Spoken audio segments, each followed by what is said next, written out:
So noting that the hour is 7:01, and it is, I'm going to open the Board of Health meeting of November 4th. Can everybody hear me? Is this working? Yep. Okay, great. Okay. Does anyone want me, I'll mention the few highlights of this evening. So we have a number of items, other business, some miscellaneous approvals. We have one item of agent's business that we're probably going to take first, so that you don't have to wait till the end of the meeting, which will be a long time from now. We have a number of items under chair's business, mostly continuations of other topics we've been working on. And at 7:30, we have an appointment with Fields of Sherborn to discuss an update on that project, and the peer reviewers are here. So, okay, so besides, so you're for Russet Hill, 56 Russet Hill? Okay. Aside from that, is there anyone who's here for something special other than the fields or what have you? Any other pressing issues? Great. Okay, so. Okay. Oh, and I need to mention that tonight's meeting is being televised and recorded. And so please, when you speak, just mention who you are, where you live. Thank you. Explain this to the board. We have a building addition to renovate the basement. Presently in the house, we have, it's a 4-bedroom design by the disposal construction permit. And we have in the house, it's an existing house at 56 Russet Hill Road. And in the house presently we have the living room, all the work's being done downstairs, the office, the existing dining room, the family room, and the kitchen. So on the first floor we have 1, 2, 3, 4, and 5, and you could make this 4 if you want. On the second floor, now try not to hit the microphones because I already did and it made a very loud noise. We have bedroom 1, 2, 3, 4, and 5. And may I add, Matt, I don't know your last name, is here from Lee's company. He's the one proposing it for the homeowners. So we have 5 upstairs, potentially 4 or 5 on the first floor, so there's 9 rooms. And then this is the present orientation of the rooms in the basement. Playroom, sewing room, and that's it pretty much in the wine room. I wouldn't count the wine room. And what they're proposing is to just open it up. So what it presented was a house with a 4-bedroom septic design and disposal construction permit with anywhere from 10 to 11 rooms. So with that, so actually 9 or 10 plus the 2 basement rooms, so 11 to 12 rooms. And I explained these do happen, we see it often, where in the past houses were built and they were built without the consideration for the extra rooms. The bedrooms, I don't know how that happened, but it was originally, we went through the assessors records of 5-bedroom assessed, but it was built with a 4-bedroom septic. I would suggest to the board, the addition is very much reducing the room almost, but I still would expect that the board look at it as a deed recording, so if anyone buys this house, they'll see a new basement room, plus all those additional rooms. Might it be 10 rooms, it might be 11, and it really is a 4-bedroom. As I explained, it's awkward, but this is the time we catch these, is when we see room additions or room changes. So there was a kitchen addition. We didn't go through this whole process with that because it was just renovating the kitchen, but once we got the full, we don't get full floor plans on that. But this truly discloses a 5-bedroom house with a 4-bedroom septic. I would recommend the approval of it. It's because the change is actually to a benefit. It reduces a room, but at the same time we still have too many rooms by Title V state code, and ask the board to consider a deed recording, making sure that it's disclosed how many bedrooms are in this house. That would be my recommendation.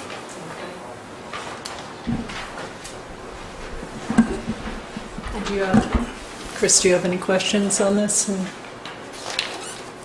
So, Mark, it was built it was built as a 5-bedroom. Yeah, the There weren't any assessment changes in went back in between. time on the history, and the assessment of it was 5, so it may have been built with 5 bedrooms, even though it was only designed for 4.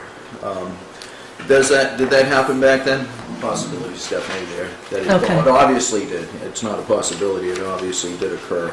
And how long ago was this? This was built 1972. Oh, okay. 72, 73. The disposal construction permit was 1972. Okay, so I guess I see the issue as it's something that's existed, not a change that's recently happened. I think Mark's suggestion is a good one about, well, there is a room reduction, reduction in the count, that is, and the deed recording would at least inform any future buyer of the status and how that might affect any expansion plans someone may have in the future. I agree. Okay. Any, Would the board mind if the applicant speaks? I don't know if they have any questions. Yeah, my question Are you would be- the owner too, by the way? Yes. Oh, I'm sorry, the homeowner's here too. No worries. I apologize. Jonathan Loring, 56 Rosedale. So my question would be, I don't quite understand what the terminology here is. The deed recording would require what exactly? would you like to explain? It's a disclosure that even though your house has more than the allowed rooms per Title V, which is the state code for septic, it indeed is a 4-bedroom by Title V requirements, but you are allowed to have these rooms, because if the house ever sold, there's the possibility they may still call it a 5-bedroom house, and it clarifies and cleans up the issue of the 4-bedroom septic system that exists. I'm not saying it failed or anything, it just clarifies the fact that there's more rooms than allowed for a 4-bedroom septic system. So would that prevent us from marketing the house as a 5-bedroom house? That is a great question. Yeah. It could possibly. Your Title V inspector should even clarify that on the report. But I'm not involved with that end of it, but Okay. I don't know. I don't know who you are, but you may go through the chair first, I would suggest. So I did pull some documents to talk about this tonight because when we went to pull the permit, we do still believe we have a by right permit here, not something that should even have to go through the Board of Health. And we believe that for a number of reasons. The first is that if we follow your flow chart, we have a pre-existing house that Mr. Mulrooney purchased as a 5-bedroom home. We don't know why Sherborn let it be built that way, but he bought the house, it passed Title V, and if he gets a 4-bedroom home out of this, finishing space is already finished, it's almost like he's getting an undue taking of value to say just by finishing existing finished space that he should have to go through anything. I took some photos of the existing finished space. That one, I'm sorry, came out crummy, but that's the playroom looking this way in the house. What they listed, by the way, and I brought the listing, that they bought the house on. I also brought the tax records so that the town's been taxing them on 3,900 square feet, 3,000, approximately on the first and second floor, and 900 is finished. And the records only go back as far as 2004. But the evidence that we found down here shows that this basement was finished closer to the time the home was built. One of the studs in the wall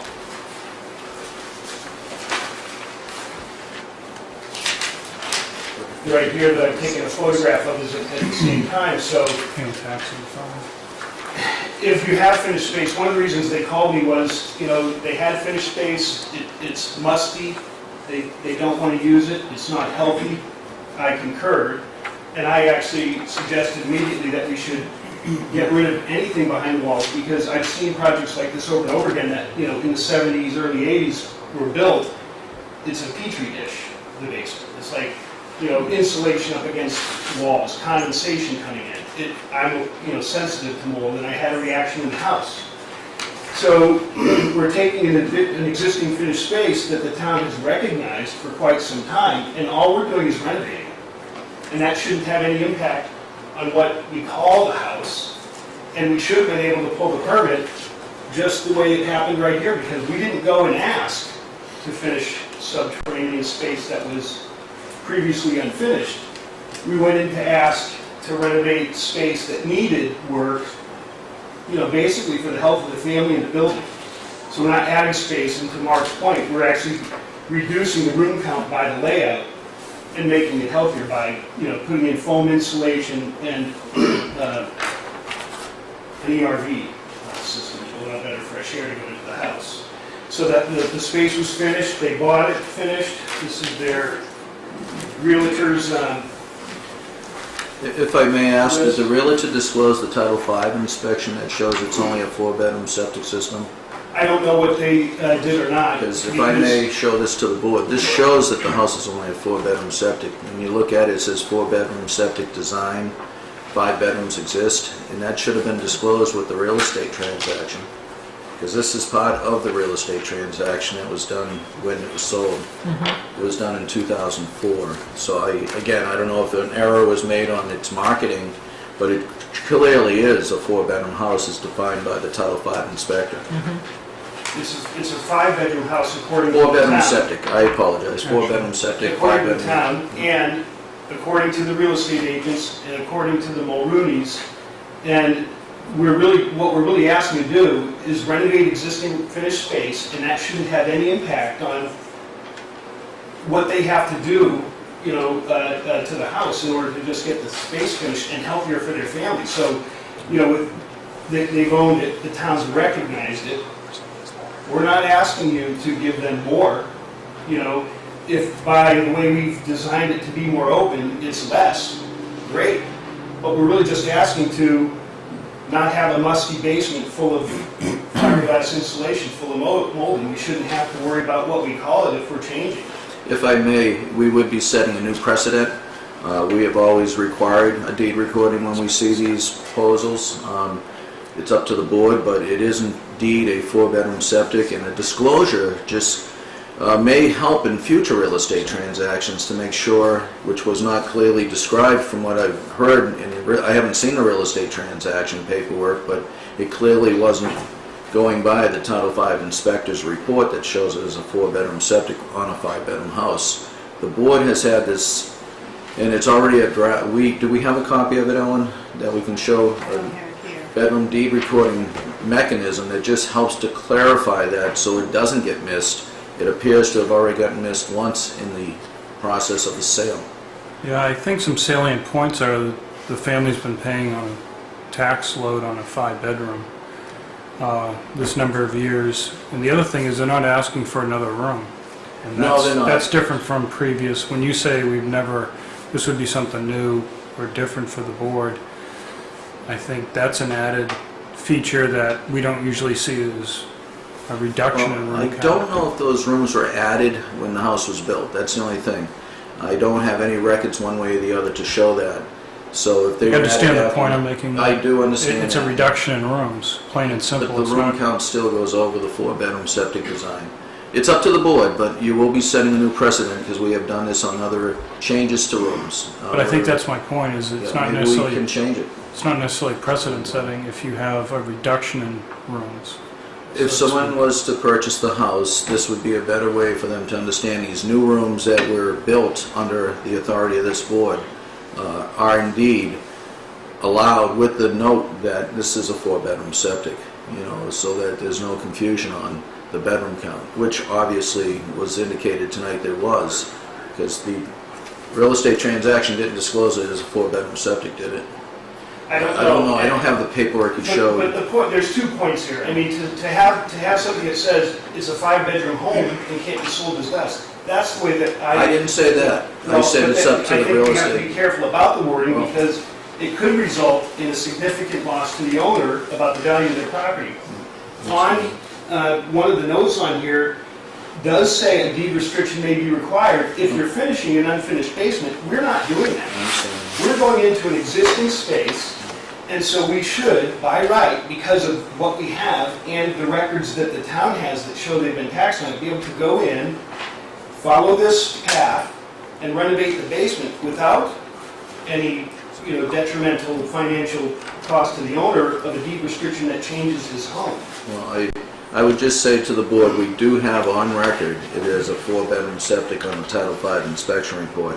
So at least we have that disclosed if worse came to worse and someone came back on us and said, we thought we had a 5-bedroom, you allowed this addition, and the system failed.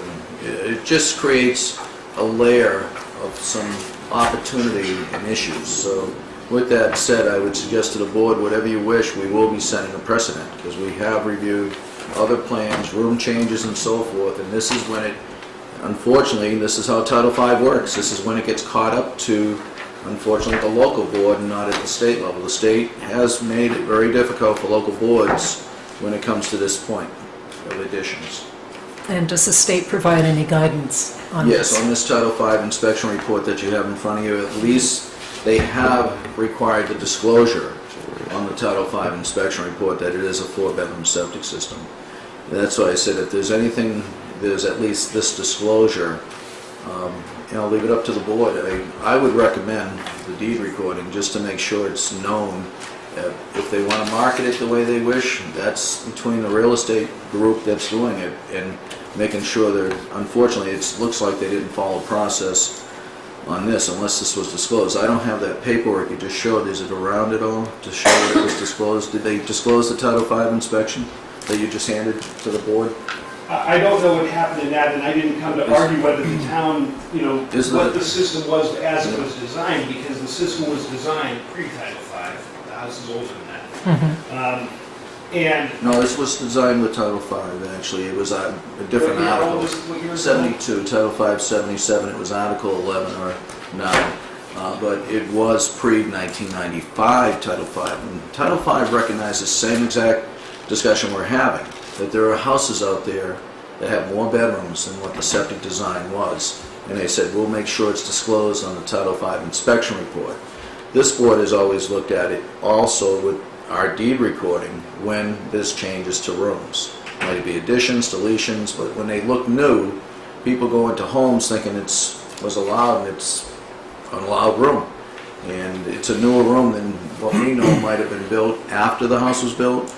I don't disagree with you. I think they should be allowed to do this, but I still believe the deed recording is just a cleaner way to disclose the room count and the septic design for it. That's my opinion. Yes. So the deed recording might be cleaner, but it's deeply problematic in a variety of ways. I think Ray's pointed it on, I think Chris's point earlier got to it. We purchased the house as a 5-bedroom house. It was listed as a 5-bedroom house by the realtor. It's been registered with the town as a 5-bedroom house. We've been taxed on it for a decade as a 5-bedroom house. We're actually not adding, you used the word addition a number of times, we're not adding anything. We went through a process of a kitchen renovation 2 years ago. This was not an issue. The basement has been finished all along. We are merely refinishing it. In fact, making the house closer to what it should be if you want to view it that way. So it would seem to me a kind of, frankly, of injustice that we've been paying taxes on this. And I know there are a lot of other houses in town like this, where people have been paying taxes on an assessment that now we're being told, well, it wasn't really accurate, and now we're going to actually ask you to have this as a 4-bedroom house so that when I go to sell it, I mean, that's going to cost us Okay, a tremendous amount of money. So. I gather we understand the issues on that. We're challenged with the mismatch of Title V, in this case, Title V requirements for protecting the environment and what the space is. And all Title V is all centered around bedroom count. That's the main driver. And so here we are, and I agree, it's a difficult situation in terms of it's something that was an error in the past and it's carried through. And now it's coming up, and it's not a simple thing. So do we ignore the basis of how most houses are operating in town, or do we say, gee, it's been a mistake that's been passed on and it was nothing intentional, certainly on your part, or any prior owner's part, perhaps. So, And I'll stand corrected. If we want, it should be called a remodel, not an addition, so I agree with you. Can I ask a question? When you redid the kitchen, was there a reduction in rooms 2 years ago? No, there was no There were no walls taken down or anything. For our purposes. Was it? They just did renovations. He's done a reduction in rooms there, and now reduction in rooms in the basement would actually bring the room count down. Well, Right, I mean, we still have 5 rooms on the second floor, so, Even It if, would Let's be, see, but it'd be as one, if going two, into a, if somebody, 4, 9, say, 10. if this is finished now, and somebody with a 12-room colonial with a cesspool wanted to renovate their kitchen, kind of what you're suggesting is that they'd have to put in a new septic to do that, because we are sort of just going in. We have existing space that needs to be fixed. We're not asking to do anything but fix it. we did have that We're not asking to example. change anything. Farm Road. And so I think that's really where the crux of this lies is, we're not coming to you saying we want to, if the owners wanted to finish an unfinished basement, it'd be easy. I signed a deed restriction with the board to get work I'd done under that same guideline. If I may, I just want to be clear, we don't know if the basement was allowed under permit. We have nothing to indicate that. I don't know if you do. I have no 20 years records. ago, Mark, I would walk into the town of Sudbury, and if I was doing a basement or a bathroom or a kitchen, they would say, you don't need a permit for that. So I don't know what Sherborn did at the time, because I wasn't working here. 20 years ago, maybe The that's evidence the of same. what's in the house right now, that the studs that I showed you, the things we pulled out, are all indicative that it was done at that time. There may not have been they built a 5-bedroom house with a 4-bedroom septic on it. So what happened when these things were done is out of our hands. We can only look to the evidence of what the municipality believed the home was and taxed it on. And how the real estate's been transacted and how it was constructed. So And it's I- constructed as a 5. I agree with you. By the flow chart that was a town document, if you follow the flow chart as to whether or not we need additional permits, the answer is no. So, I mean. Well, it I'd have to seems say me, this, yeah. according This to- doesn't cover every instance. Well, We got it. it's either a useful document or it's not. And so all we can do is go on the information that's provided to us by the town, which is what we've done in good faith. And, the financial consequence, frankly, and also the idea that somehow because we don't have evidence that there was a permit, we don't have evidence that there wasn't a permit. So I'm a little unclear as to why, we're going to be beholden for purchasing a house that we bought in good faith, that the town has recognized for what it is, and now suddenly the town is doing something entirely, that's not consistent with the way that we've been taxed and the way the home was marketed and sold to us. I'm not going to repeat the points that I made, but it seems to me the reasonable solution is to allow us to go forward with a refinishing of an existing space that, if anything, is making the house healthier rather than less healthy. To penalize homeowners in town for what was going on 40 years ago with respect to permits when some of us weren't even born seems to me to be, unreasonable. If I may, Madam Chair. Yes. Just to clarify it again, first and foremost, yes, rooms were allowed. In fact, basement rooms weren't even counted in the room count. And I mentioned Title V, that's a state code. In 1995, that's when they laid these rules down, and that's when they really pushed the issue of room count, as you were saying. And the problem is that they are trying to, indeed with cesspools, we had one on Farm Road that had to be upgraded for a kitchen renovation. I remember that one was right at the beginning of Farm Road. They pushed it on the board, the locals. The state required this based on the fact they they wanted to eliminate cesspools and have everyone upgrade. They didn't know how to go about it in 1992, 93 when they created Title V, so they decided they would let the local boards do it. And that's why the board started this process of recognizing if the house had more rooms than what the Title V septic system had, this would be the time to recognize it. And unfortunately, homeowners get trapped into it, and the board, the local boards, are the ones that have to give the bad news.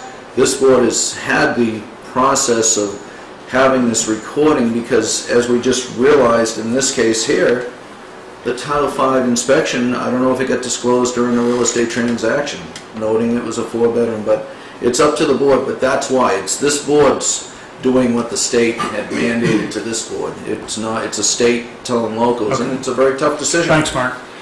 you know, we don't operate in a vacuum here. The fact of the matter is, it's on the Title V, it mentions the 4 and the actual number of bedrooms, 5. This family's been paying the taxes on this thing. I mean, would you want them to go back to the town and ask for a refund over the last 10 years? It just all seems ludicrous to me. It's a reduction in number of rooms, you know. I think we've covered this, and I really don't think we need to beat this anymore into the ground. My only comment is that I think we're kind of stuck because the rules have changed, and should we be telling you, oh yes, you can do your renovation and you need to improve your septic, so it's a five-bedroom septic, and we're not going to do that.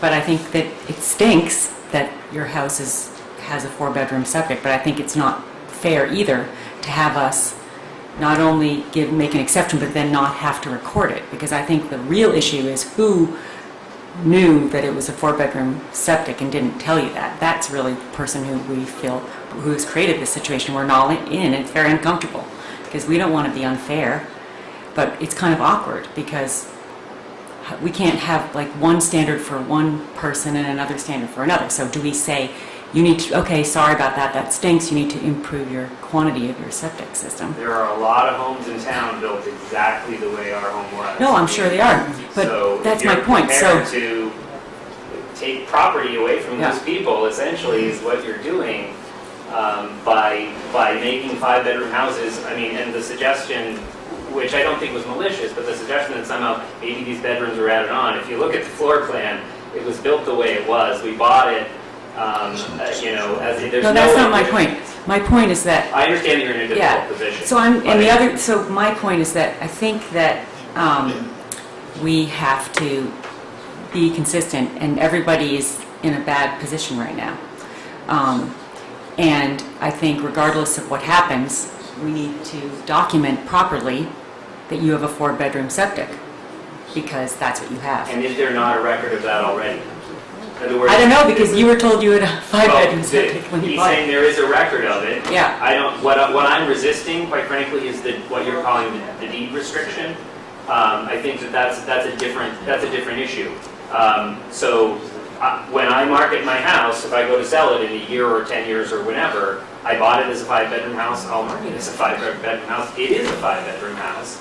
And so again, to come back to Chris's point, I mean, we've been paying taxes on this, square footage wise, room counts, 5-bedroom houses. We followed the protocols of the town's own documents. Now, if those need updating, that's fine, but when we came to this, we, in good faith, went through the process that we've been asked to go through, and there's a kind of, 11th hour thing coming in here, which I think is deeply unfair, not only to me. If you want to talk about precedent, I'm thinking about my neighbors that are going to be facing this. Except every time others they wanna have faced this, and it has had deed recordings. Now, The what other I'm thing is wondering that- is whether there's a middle ground where this gets recorded, just to make sure. It's a different kind of document, rather than a deed recording that's describing these other things, but it has the information that says what the septic design is and what the number of And bedrooms that's the are. Title V, which Title V presumably report. we would give to anybody anyway, right? When they bought the house. Right, but this is a surprise to you, and we'd like it to That's not not be a a surprise surprise to to him. anybody This in the future. This document's not a surprise to him.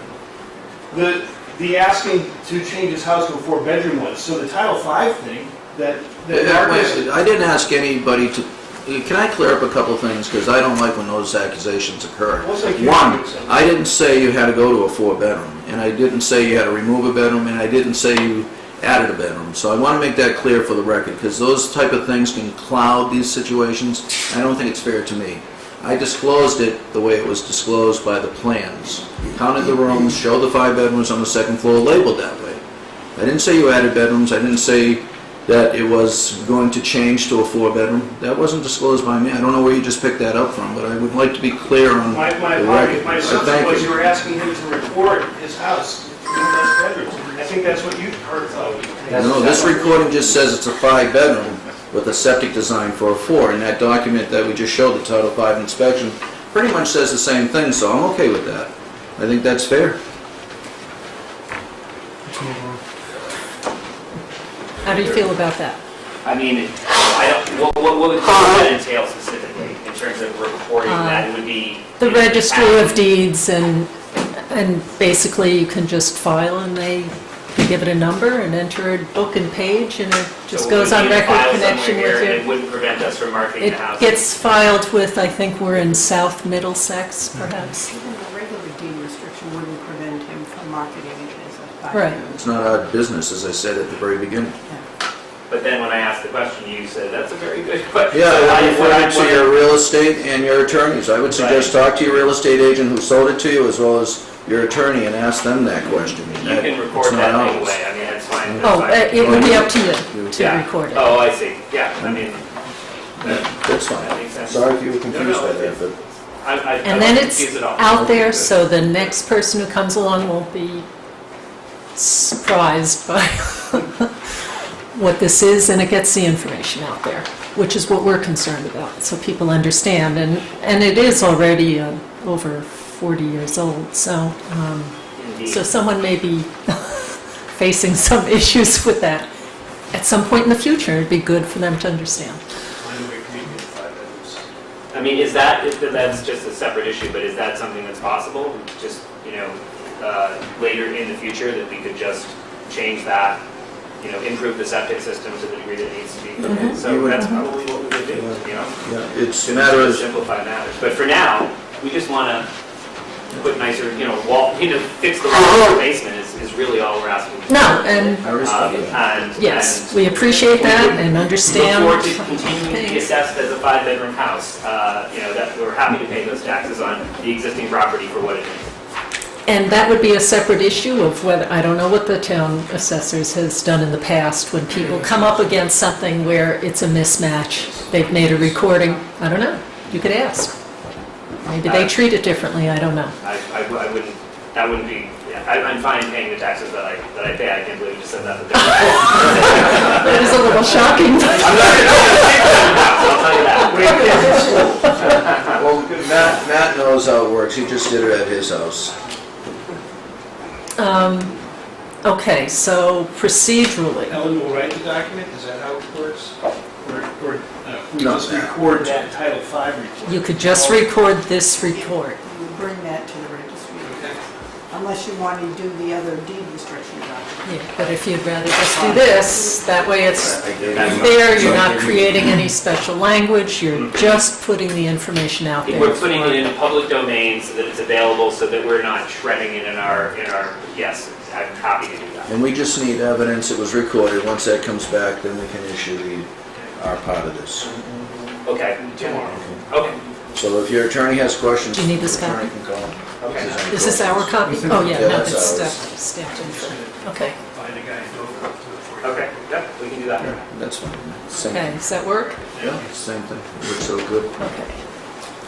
Great, thank you. Okay, sure, yeah, thank you. So do I need that, or is that just a copy? That's our original. We can get a copy. Okay, all right, thanks a lot. Okay, if you need a copy of this, Motion to use okay, so, you want to make the motion? Sure, motion to use the Title V as the evidence that as built 5-bedroom, but the septic's for a 4-bedroom. Okay, with I no can tell you. current requirement for any change. Yeah, it's, the Title V inspection report is dated October 3rd, 2002. That's the document that's going to be reviewed. Okay. Second? All those in favor? Aye. Thank you. Okay, Okay, enjoy your new space. thanks. Did Rebecca vote? Yes? Yeah. Madam Chair, if I can, I stand corrected, the most recent Title V report, which says the same thing, is dated September 30th, 2004. So that's the most recent one. Okay, great. Okay, so noting it's 7:35, we have an appointment with Fields of Sherborn on an update of status of the project and the peer reviewers. I believe maybe you'll go first. They've been taking a look at the new information that's come along, or maybe you'll go first. Oh, and we're being televised and recorded, so if you could just state your name. My name is Ben Stevens. I'm here with Bruce Allen, design engineer, and Mark Cadillac, my representation. If it's okay, we prefer to have maybe a 5 or 10 minute. We presented a lot of information on October 15th. I'm not sure how much of it got reviewed or how much is known here, so if it's okay, I'd like to have Bruce do Yeah, it's a good about idea. a 5 or 10 minute bullet point representation of what we're doing and where we think we're at, and I would ask Beta if there's any of those bullet points they feel they disagree with them. I think instead of kind of going on and sort of diverging, if we have a quick overview, that might help us a little bit. Okay. Thank you. Right, for the record, my name is Bruce Salad, Bruce Salad and Associates, and we're the civil engineers. Sort of a board here, it's referred to it. As you know, we revised the plans, those plans indicate go back to the order of the permit for provisional use. The applicant filed microchecks, and they asked them if because we were discussing nitrogen removal, and asked them if they could upgrade that to a higher level of nitrogen removal. And they said, yes, we can with a permit that we have, a provisional permit we have. Excuse me, Madam Chair, I cannot hear. So we're louder, right there. Oh, I'm sorry. And just Okay, a so, moment, hold on, let me just check. Pat, is there a way to have us provide him with something, or should we pass one of our mics over so it's easier? Bruce, thank you. I'm just picking him up on this, not for the, Just speak up, that's... Bruce, you have a mic here, and you can sort of work up that side. unfortunately, the home audience can hear better Oh, okay, than all right. Okay. Could you hear me? you guys. All right, does that help? Do I stand here? I'm having no problem, but I'm close. Yeah, close enough, you guys can hear. So, essentially, you've probably seen the plans, we added more units. The units, the microfast system makes these segmented units that, if you put them in series, they take out more and more nitrogen. So, essentially, simply put, we added more units in there to take out more nitrogen in the train of the process, so that we are able to get the nitrogen removal down even further than the required amount. The required amount is a minimum amount, so what we're doing is we're actually exceeding that requirement by going below that, a substantial amount. So I just want to go through very quickly, because I know it's going to be a long meeting, some bullet points with you, just to address. First of all, the proposed SDS, will it be compliant? I guess everybody's asking, will it be compliant with the Title V? And the answer to that is yes. I mean, there are a couple minor, very minor comments that we just received from Beta that will be addressed, but the answer to that is yes. And then what is the total nitrogen loading limit for the enhanced nitrogen? The required amount is 25 milligrams per liter with the provisional use permit that we have. We'll be exceeding that. The design is expected to go down as low as 10 milligrams per liter. Will this system operate under the provisional use permit? The answer to that is yes. This will be confirmed with the applicant of the permit. Will this be tested for total nitrogen removal with the condition that the effluent must be met? The system is required under Title V to use 25. We're going to take it down even further than that. So the effluent will definitely meet the requirements of that. There was some discussion about aggregation plan and also the other choice in Title V, which is enhanced nitrogen removal. And the question a lot of people are asking is this an aggregation plan? No, it isn't. And there's no aggregation plan associated with this design. Instead, we went with the second choice, which is the enhanced nitrogen removal, to take out the nitrogen for this.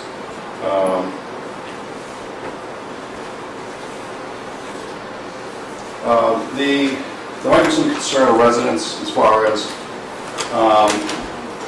the system doesn't perform as stated as far as the wells or the nitrogen levels in the wells. And it's, to answer that, if these wells are going to be monitored, there's going to be a lot of monitoring going on as far as the nitrogen removal of the system itself and the effluent of this treatment system over here. Those tests, I can get in more detail about it, but they're going to be periodic tests. They're going to go on for a while.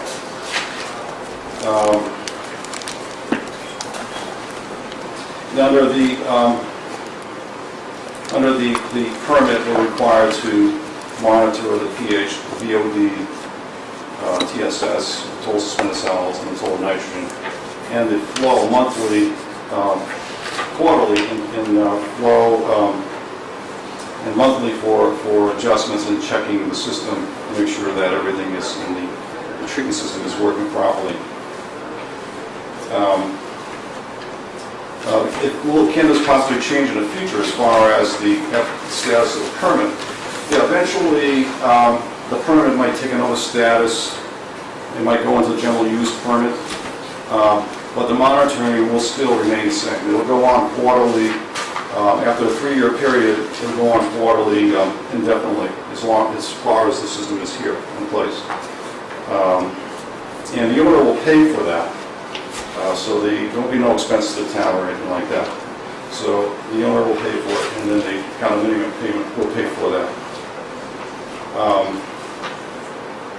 The question would be like, if the system were to will not meet the designated requirements for total nitrogen at some point as it's being monitored, what action is going to be taken? And that action would be immediate notification of the approval authority, in this case the Board of Health, DEP, and also the property owner, and immediate correction of that problem is required.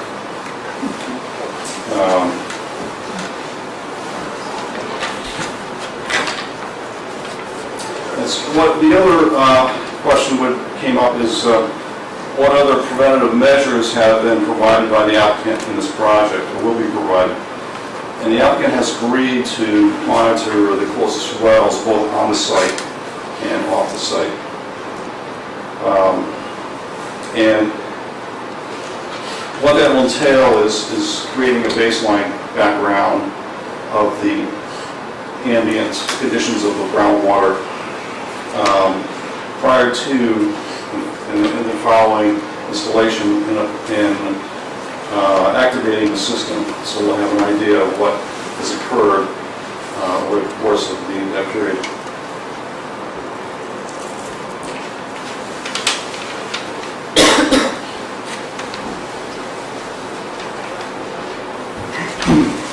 Let's see, the other thing I just wanted to mention here is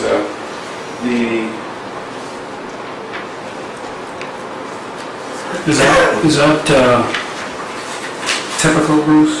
I've heard of looking at background numbers for minerals and different, but for nitrogen, is that standard practice? Yes, yeah, that's done. You can have a well that already has nitrogen in some level, say it has 5 milligrams per liter already in the system.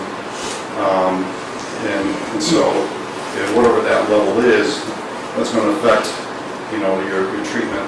Particularly if you have like a town well or something like that, they always determine what kind of levels of nitrogen they might have there. That will dictate the level of treatment and so on. But that's pretty much the rundown on that. We have to answer any questions on this bullet points. I didn't want to get into a long presentation and it's too technical on this process here, but if there's any technical questions, we have to answer this question. It was just a quick question, just a clarification. So we're monitoring the water wells. What are we supposed to do if there happens to be an issue in the water wells? Well, yeah, we're going to have, it's going to be corrected either by upgrading the amount of nitrogen that's coming out of the system, for provisions for relocation of that well to the further distance away or maybe outside the zone that we're concerned about. Could you explain more about the operation of the system? So you mentioned quarterly testing. Is that Yes. correct? And something perhaps monthly, Monthly testing, yeah. different parameters, There's different monthly parameters versus to that. quarterly? Yes, there's different parameters. The monthly testing is for to check on the alkalinity of the system. We have to provide the right alkalinity, the right pH for the bacteria to operate the way it's supposed to. Bacteria is very pH sensitive, so the alkalinity is going to be checked, and it can be also adjusted with a proposed feed system that comes off the utility building that's over here. The other thing that will be checked on that is going to be the carbon feed, which goes into a down gradient tank that's located over here. And so what will happen is, in order to take out the nitrogen, you need food, and the food is carbon. So if it gets low in carbon, you inject some carbon into the system and make sure that that's operating correctly and the carbon levels are correct on that. So that's a monthly check. And the quarterly check will be what I ran off before, which is the pH, DOD, total spin solids, the nitrogen, and also the metering, full metering of the system, which is built into the pump chamber. Has 2 ways of metering the flow. So besides the monthly and/or quarterly monitoring, is there any other oversight of the system, either by people coming to the system or real-time monitoring, Yeah, so- pH probe or something Yes, else? it will be, I'll stand closer here. That's the testing and the monitoring and the adjustments. There will be also quarterly a certified wastewater treatment operator that hold a class grade 4, certified by the wastewater board of registration. And this individual is the operator in charge of the whole system. And that individual will come and also look at the whole system, which, anything connected with the system, and make sure, all the mechanicals are right. He'll just check everything down, alarm systems, he'll check the pumps, the pump cycles, the counts that are in the pumps, all that sort of thing, and also report that out during his inspection. Madam Chair, while we're on that note, if I could ask a question. You mentioned the quarterly inspections, Bruce. What's the length of time? Is that through the longevity of the system being in use, or does that change as the years go by? That stays in perpetuity during the life of the system. So that operator will be paid for by the future owner, in this case, the Town of Maintenance Association, to make those visits. Also, the testing will be done as well. Is that something that you're putting in place, or is it something being mandated by DEP? That's something that's mandated by DEP in what they call the performance evaluation plan, which is part of was developed by the applicant, in this case, the Biomicrobics. So they issued a performance evaluation plan, which addresses that, and the protocol for testing, and who can test, and to what degree, or who is certified to test. So the applicant did provide the performance plan? Yes. So, because I know we see in individual homes, the quarterly inspection slowly dissipates to a yearly, and that's on a fast system. We understand, and that's why I was very curious if this was something that was built into DEP's requirement or something that the applicant has proposed in the performance plan. If I may, Madam Chair, while we're on the fast system, I'm concerned about the fast system because Correct me if I'm wrong, it's being designed as provisional use under DEP requirements? That's correct. Okay, and a provisional use does require that you design a conventional system in case it fails. Has that been completed at all? You know, the provisional use, what it has requirements in there for like the failure of the system, meeting requirements, to the degree that, say for example, worst case scenario, the system is just not functioning correctly.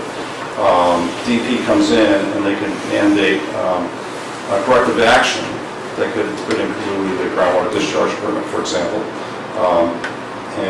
As you know, with treatment, you can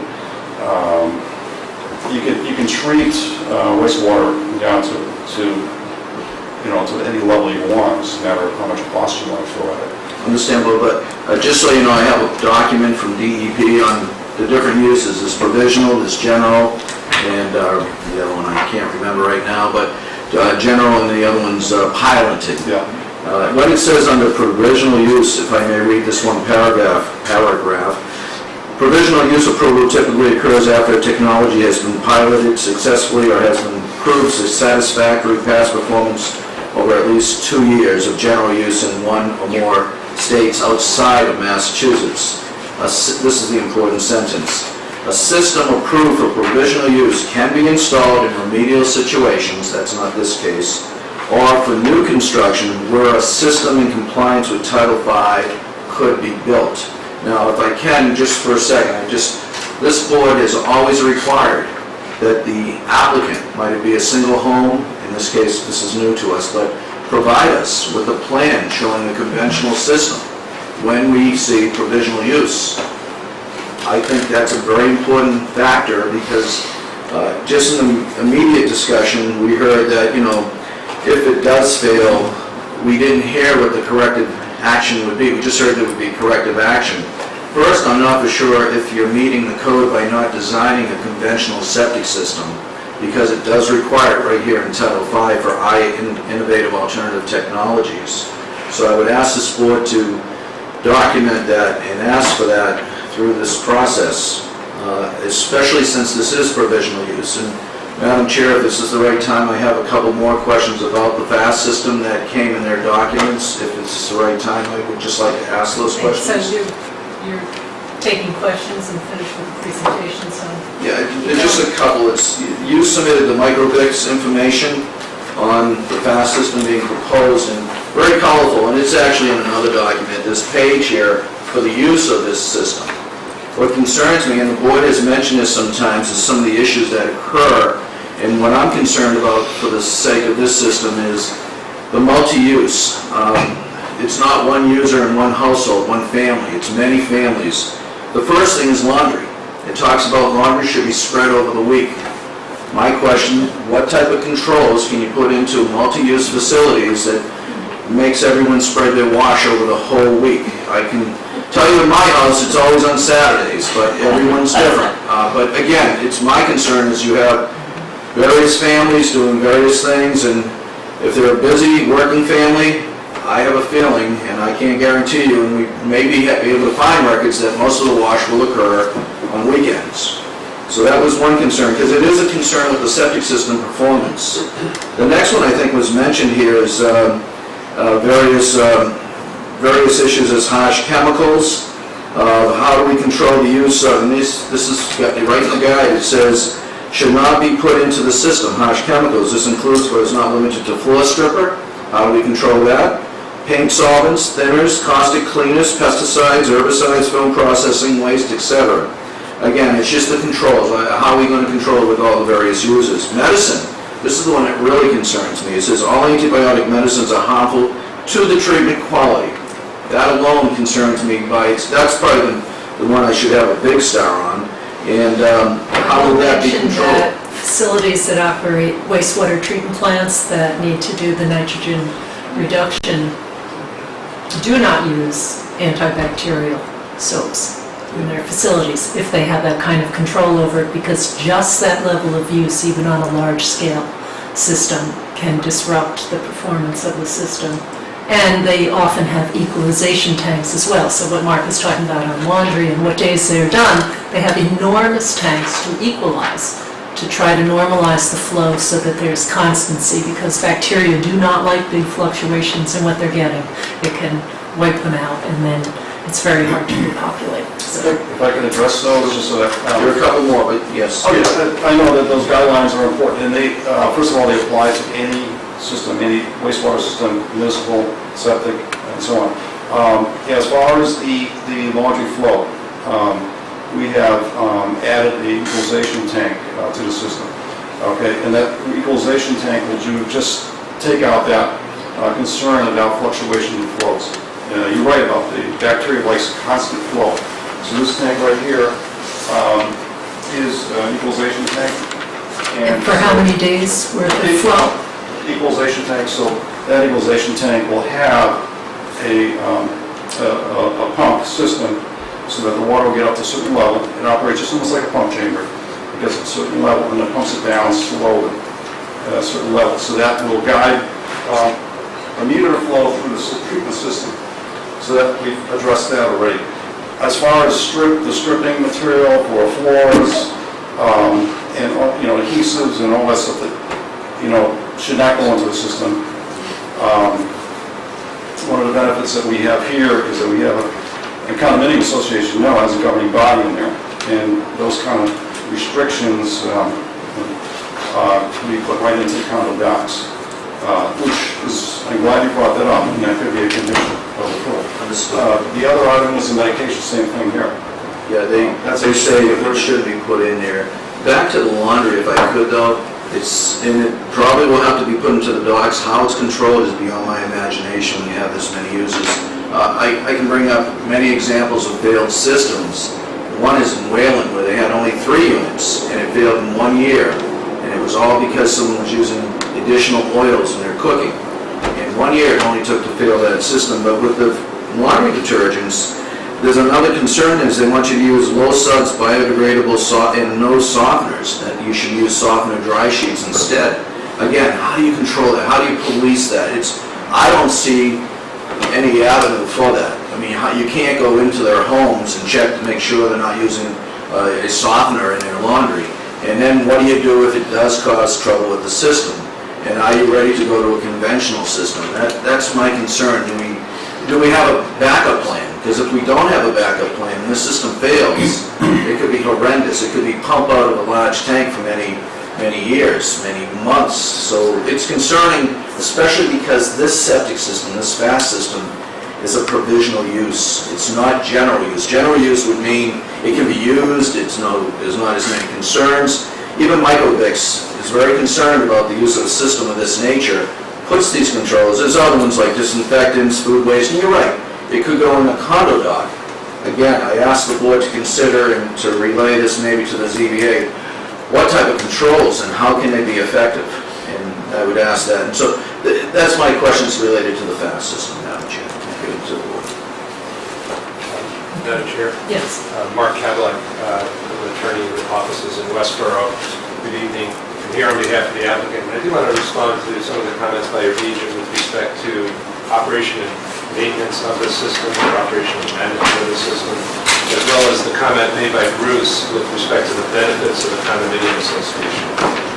First, I want to remind the board that although this is a provisional use permit, this is an acceptable system. It qualifies under Title V and has in fact been used successfully in Massachusetts for years. Okay. Secondly, with respect to operation and management of this system, what I like to do in my documentation is take all that is required as part of the performance evaluation plan and actually include that in the master deed, so there's overlap between the Title V permit as well as the governing documents of the condominium. And we can make provisions of the master deed, if the town so chooses, to be ones that will also be enforced not only by the Board of Trustees, but by the town of Sherborn. So in this particular case, to Bruce's point, this is a much better opportunity for operation of a system like this, to the extent you have concerns about when people are doing laundry or what they're doing their laundry with. It is a much better opportunity that we're offering than would be available in a single-family home, where you don't typically have any type of regulatory procedure that occurs after a system is built on how that home is used. So I think there's a good degree of protection that we can provide as part of this, and that is in fact what our proposal is for. Yes. This place to stand so we can be heard. Yeah, you can do that. Yes, for the record, my name is Scott Horsley, and I'm here retained by a number of the butters. I spoke at one of your past meetings, including Michael Barbero, Charles Morris, Barry Levy, Patty Weiss, and others. And I believe Michael has a letter tonight that he'll would like to present to the board. When I'm done, I just have a couple of introductory comments really in response to Bruce's presentation, and actually a couple that the attorney just mentioned interesting. I think it's worth, my opinion is that this proposal is very unconventional, and let me explain why. The way the Massachusetts regulatory system works for wastewater treatment is three groups of permits. One is Title V. You're very familiar with this. That's what's issued for a typical single-family home. On the other end of the spectrum is a groundwater discharge permit. You heard those mentioned tonight too. That's for a wastewater treatment plant. Those projects are specifically designed, engineer designed, reviewed by DEP, and effluent limits are put in place for those projects on a case-by-case basis. The third category in the middle is called innovative and alternative systems. Title V provides for an ability for designers of new products to submit new ideas and get them permitted through a pilot provisional general use permit program, which is where the system tonight we're talking about is. In that area, effluent limits are set by Mass DEP, and virtually all of them are 19 milligrams per liter nitrogen. There are none less than 19 milligrams per liter. I believe in your file you have a letter from DEP verifying that for this exact system. The applications for the system that have been submitted to DEP and accepted indicate two proposed nitrogen limits. The smaller systems are 19 milligrams per liter, and I believe the attorney just mentioned there are many of them working, and I believe you'd be referring to the regular fast systems, not the one you're proposing here. Is that correct? Because this is a unique formulation. This is a new formulation. The fast system, which I believe you're referring to, which is not this system, it's a component. It's a component of it. This is a fast system. But this is a fast system with other components. That's correct. It's a fast system. The test data that is being referred to for the 19 milligrams per liter is for a number of systems on the fast system. In the letter tonight, you'll see, because Michael has identified it, the Cape Cod Test Center, which is an EPA and DEP-funded test center to look at innovative and alternative septic systems, has looked at a whole bunch of these INA systems. And I think it's fair to say, without any direction to FAST or any other manufacturer, the results are highly variable. And I think that's true for all of them. The data that Michael's going to present tonight suggests that for the FAST system, the one that has the most experience related to this technology, according to the Cape Cod Test Center, 69% of the systems on Cape Cod met the 19 milligrams per liter, the remainder did not during the test period. So that's, and again, I'm not focusing on FAST, that's true of virtually all the technologies. They're variable. And that's why DEP says 19 milligrams per liter is the number you should use. I believe for the higher flow system here, the letter that I have, and I believe your file suggests 25 milligrams per liter is the proposed effluent limit until the manufacturer can prove that in fact they meet a lower limit, and then at some point maybe they'll get set a different number. But the number that the effluent limit as of today is either 25 or 19 depending on the flow for this technology.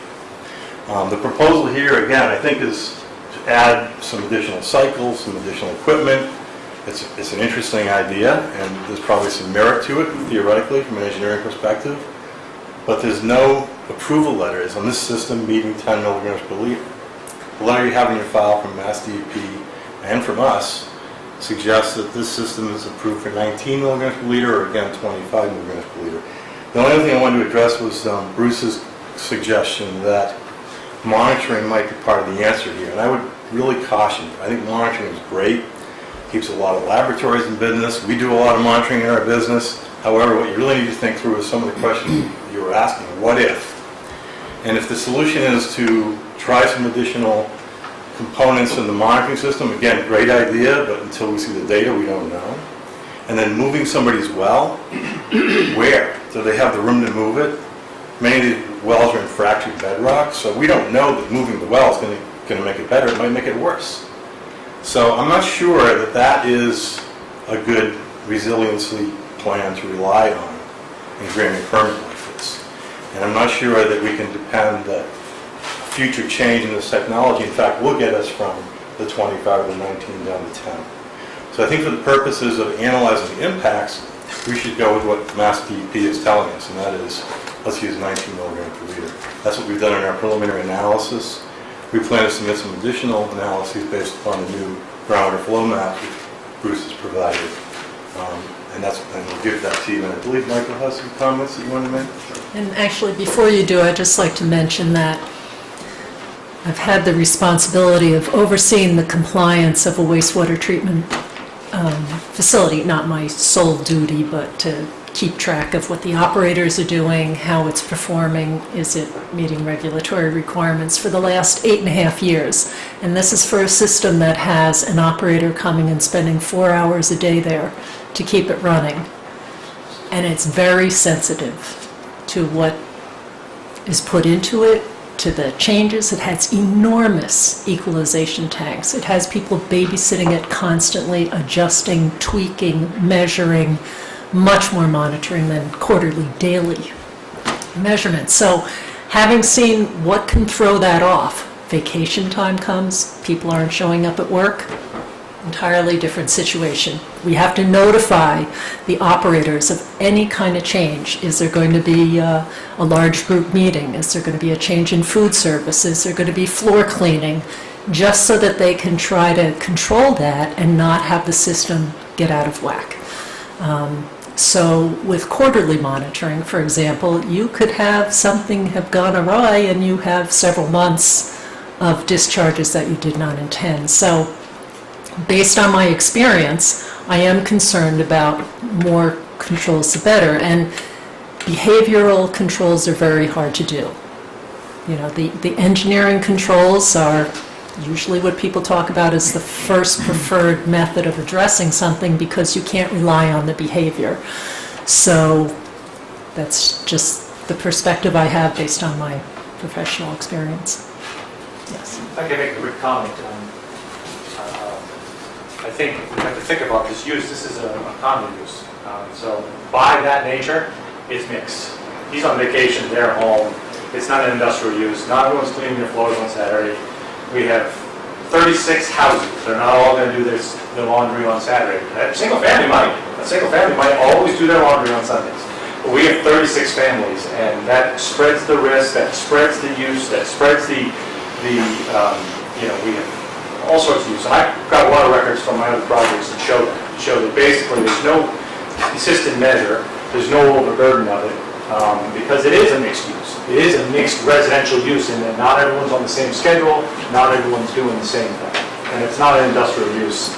And I'm not talking about industrial use. I'm talking about, but that's any kind of cleaning that anyone would do. It's a business facility. It's not industrial. It has flows that have the composition of any household, or less. It does have less in terms of not doing laundry within the building. But so it's not a complicated mix, and it's a very steady sort of thing ordinarily, I would say more so than what you might see residentially. So I'm just saying that it's not so simple to control.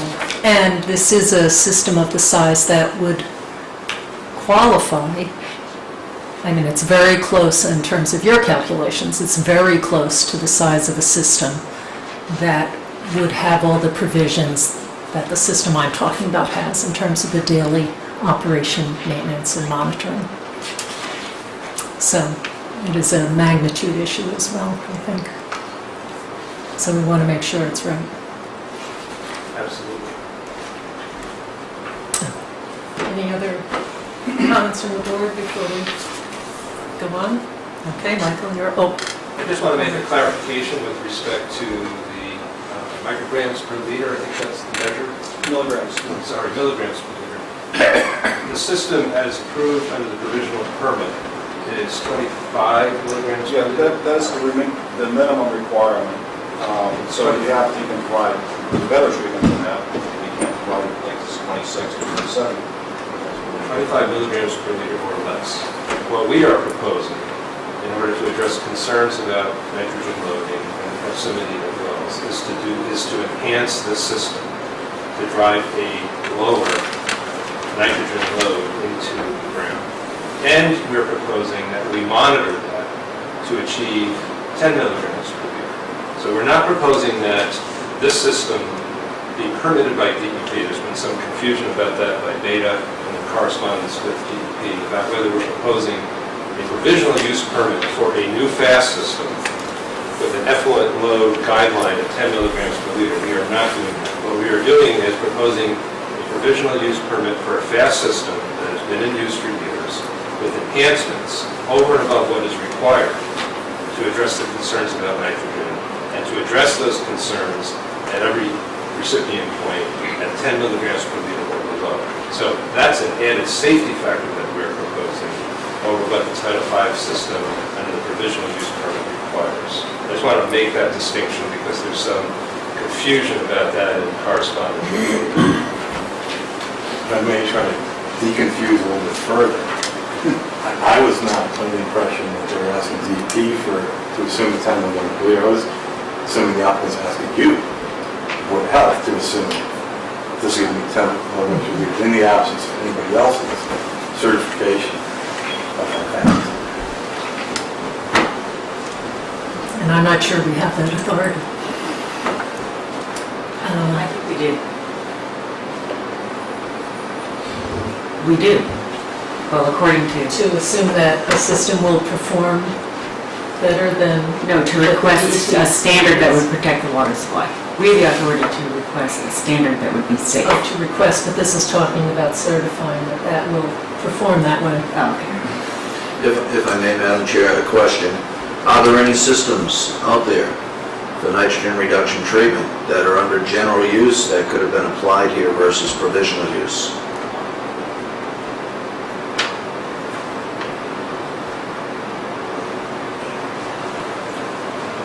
Well, the other night you said Berlin, Massachusetts. Okay. We can look into that.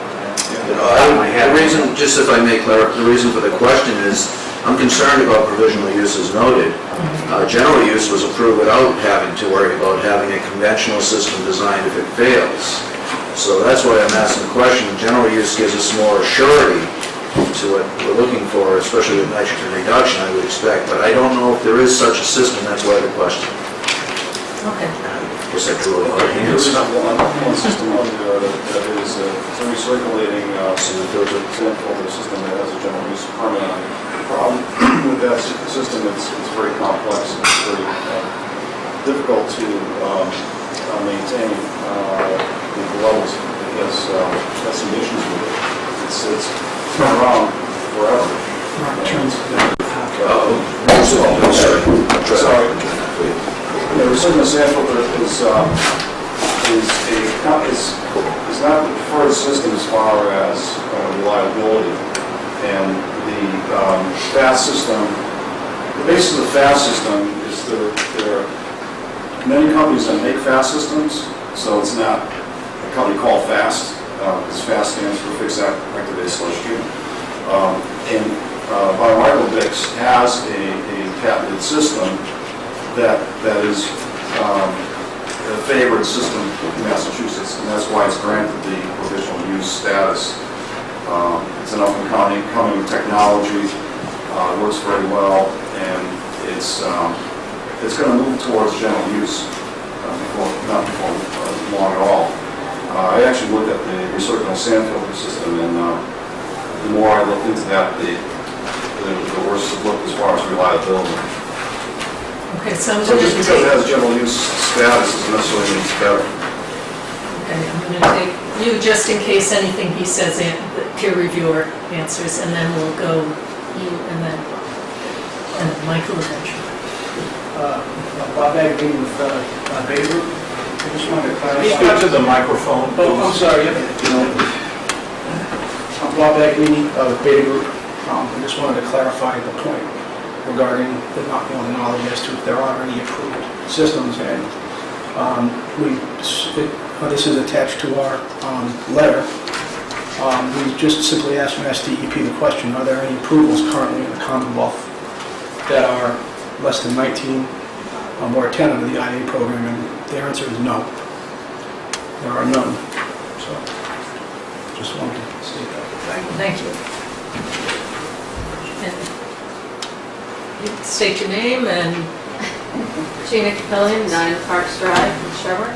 I wanted to ask if this type of system has been implemented somewhere before, and I'm not just asking if the FAST system has been implemented in Massachusetts before. I'm asking if this type of implementation in this type of condo association or development has been utilized in this way in Massachusetts or some nearby state like this before. Respond to that. It is a national company. They've been developing these across the nation. As far as where they're located and you can take a look at, I can get that information to you. Don't have a list of sites that you can for you right now. So I understand that the company is a national company, and I know that I have one of the FAST systems myself. I have someone who comes out to my home and monitors the system. I have to be careful what I put into it. And I have a financial investment, and my well is in the front yard. So if I put something in it that doesn't belong in there, I drink it, and I know that. Those rules were actually explained to me when I got it. So I'm just wondering if this has been used in this way before in the state, and I didn't really hear clearly that it has been used in the state of Massachusetts in this way before. So can someone tell me that it has been? I could say without a doubt that a FAST system has been used in a residential condominium setting in Massachusetts before. So he's asking about this specific configuration. With the enhancements, but that gets back to the distinction that we're making, which is that we're only required to put in a FAST system under the provisional use permit. What we're proposing to do is more than that. So what we're saying, and what we're trying to do is address an enhanced concern, whether it's legitimate or not, about the proximity of wells and the sensitivity of this particular property to those wells to address an additional nitrogen concern. We think we're proposing to do that with the enhancements. But when you come right down to it, the standard that we would be subject to is the standard of imposing or constructing a FAST system, 25 micrograms per liter or less. And I can guarantee that a system like that is in use today in Massachusetts in a residential condominium setting of the type that's being proposed. Okay, and then the issue is whether we're assuming then that 25 parts per million are coming out of the system and then all analyses flow from that assumption, or what assurances are we being asked to accept that the 10 is really going to be achieved with the system that you're mentioning. So I think that's pretty much where the question is coming from. Are there other examples, similar climate, whatever other factors, location has bearing on the performance, and then same kind of residential use and mix and scale? So that, I think, is kind of the heart of the question is, can you point to something else that's doing this already, and what are the results? Because it's my understanding that DEP bases its approvals on things they study, how are these systems doing? What can you typically expect? They seem to have really wide ranges in performance, which I find a little troubling how they ever pick a number. But so what's the example out there for this particular system? Because they have the data for how they study the system. So where are there studies? So obviously you can't, it sounds like you can't answer that right now, but that would be useful information for us to have. Can I make one more, elaborate further? And the other thing is that for the majority of the 40B projects, are not in towns where there's 100% well and septic. So we drink, our water supply comes from the ground.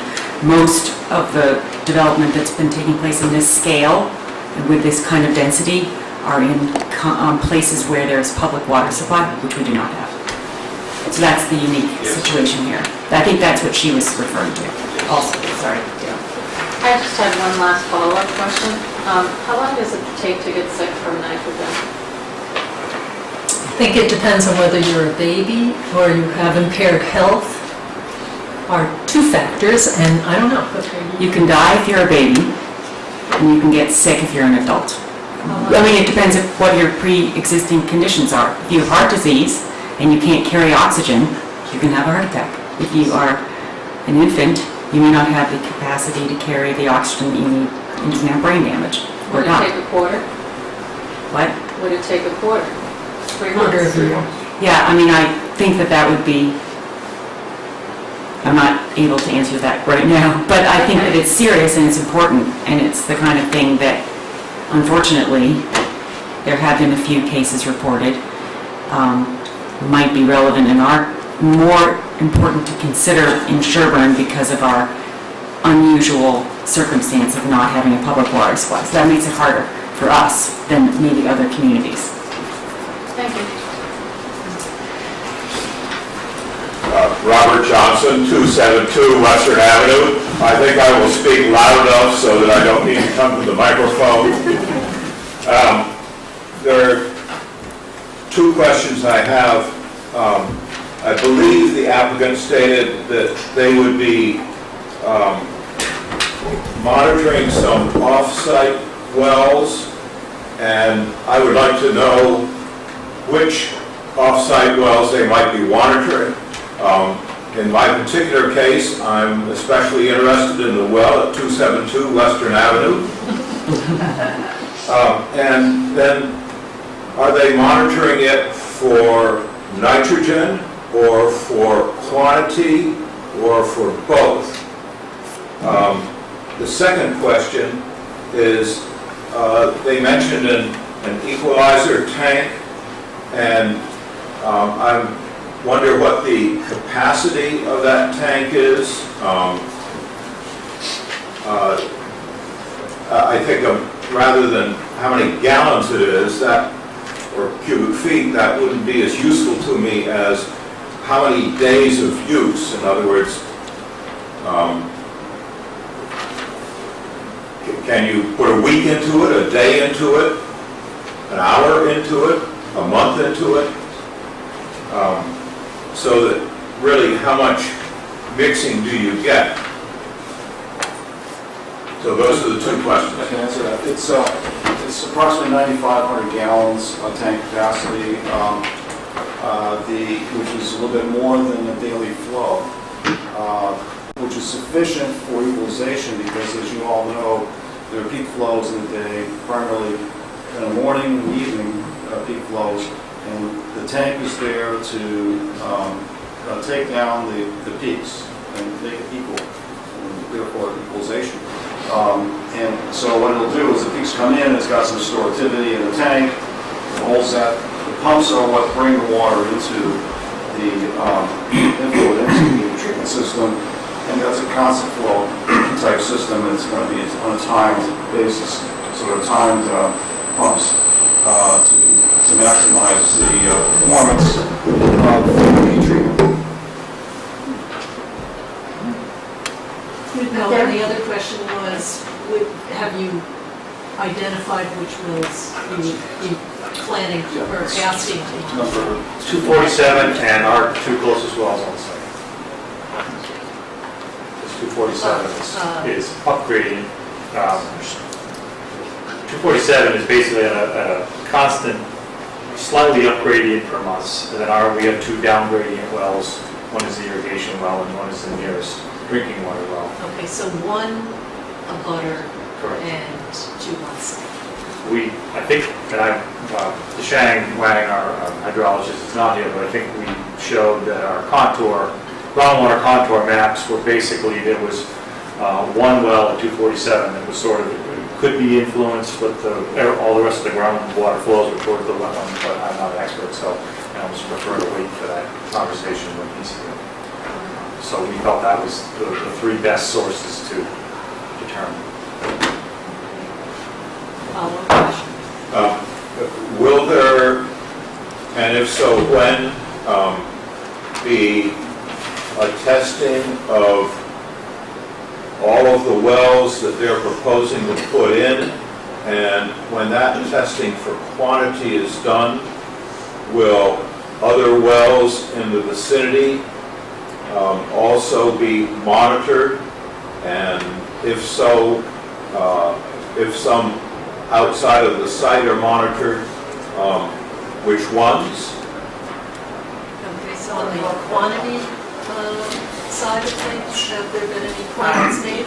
No, there's been no, we've made no consideration for that. We don't see that as an issue based upon what my hydrologist said, but I would prefer to wait to talk about that again. So Michael, would you? Michael Barbario, 15 Ward Lane.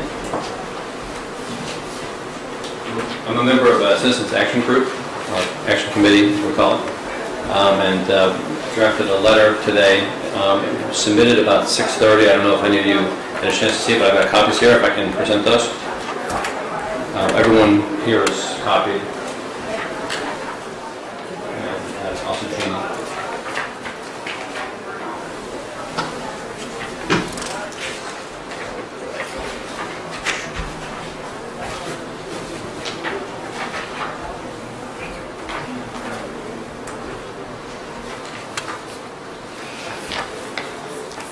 So I apologize if I'm a little I wasn't expecting to speak, so maybe a little under-prepared or under-dressed, maybe. So in the letter, we're requesting basically two things. First is that the town recently appropriated $15,000 for independent hydrogeologists to study, several issues related to this development. And we understand that Novus is in the process of being under contract. And in particular, after the first phase, which is called Task 100, which is the review phase of all the data, we've simply requested that Novus representative Jim Vernon or another representative come and present in a public hearing their recommendations, and that hopefully we can all be on the same page in terms of the future scope of what's studied, so that the many technical requests that you made as a board to the applicant on October 8th, as many of the relevant ones can be addressed at that time, and specified as the future scope, so the town basically can get its money's worth for anything that the board needs to adequately evaluate the technical details related to health and safety. But primarily this letter is intended to show that there's significant reason to deny the Title V permit to the applicant. And I don't want to read it all, but I can maybe highlight some of the points. Hey Mike, we've spent about an hour and I've had very little data presented except questioning these inline systems and have they been built elsewhere, so I'd encourage you to please go through this if you would. Oh, sure. Thanks. Sure. The first point was that the applicant, a lot of this comes from their October 15th submittal.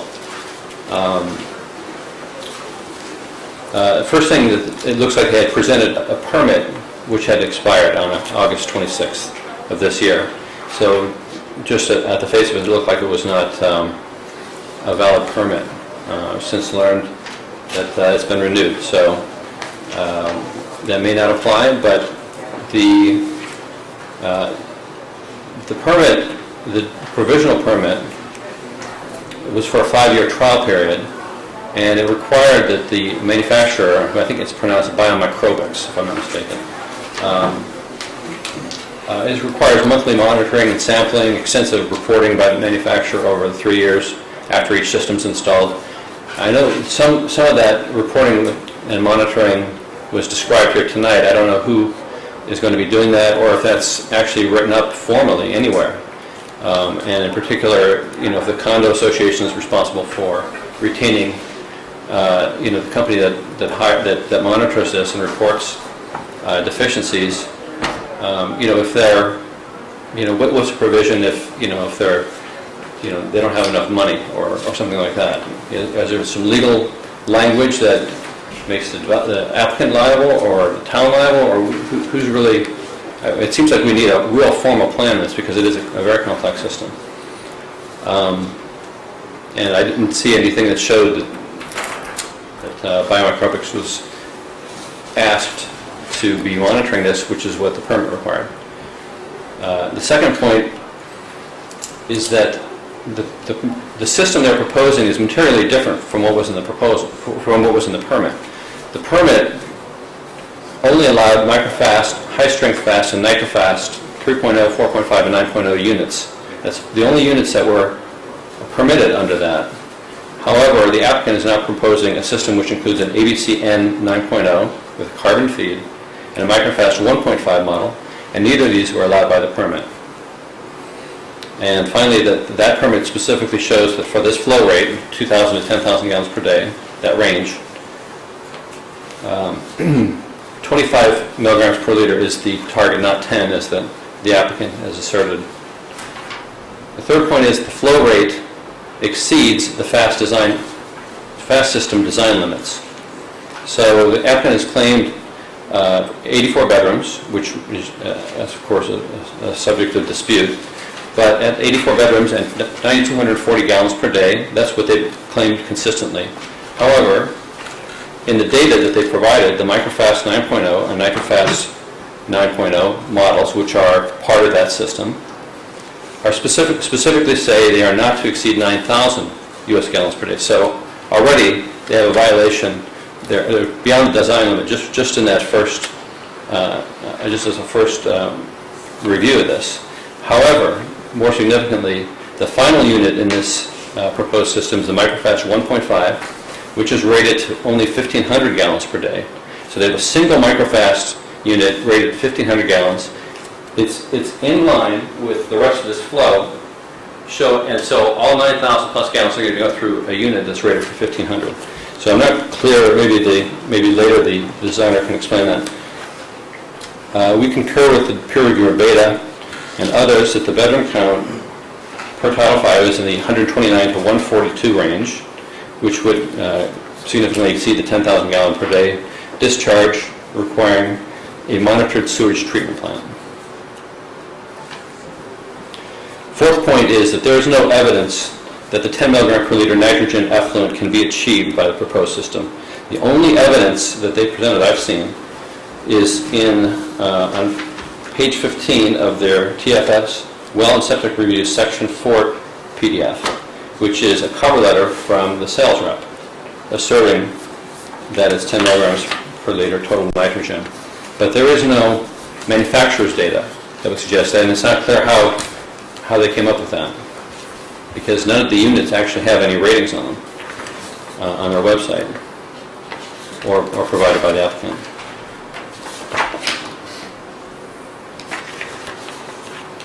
Biomicrobics actually excludes the performance claims and liability in its fine print. So it says, Biomicrobics specifically disclaims any implied warranty of merchantability or fitness for a particular purpose, such as what they are claiming.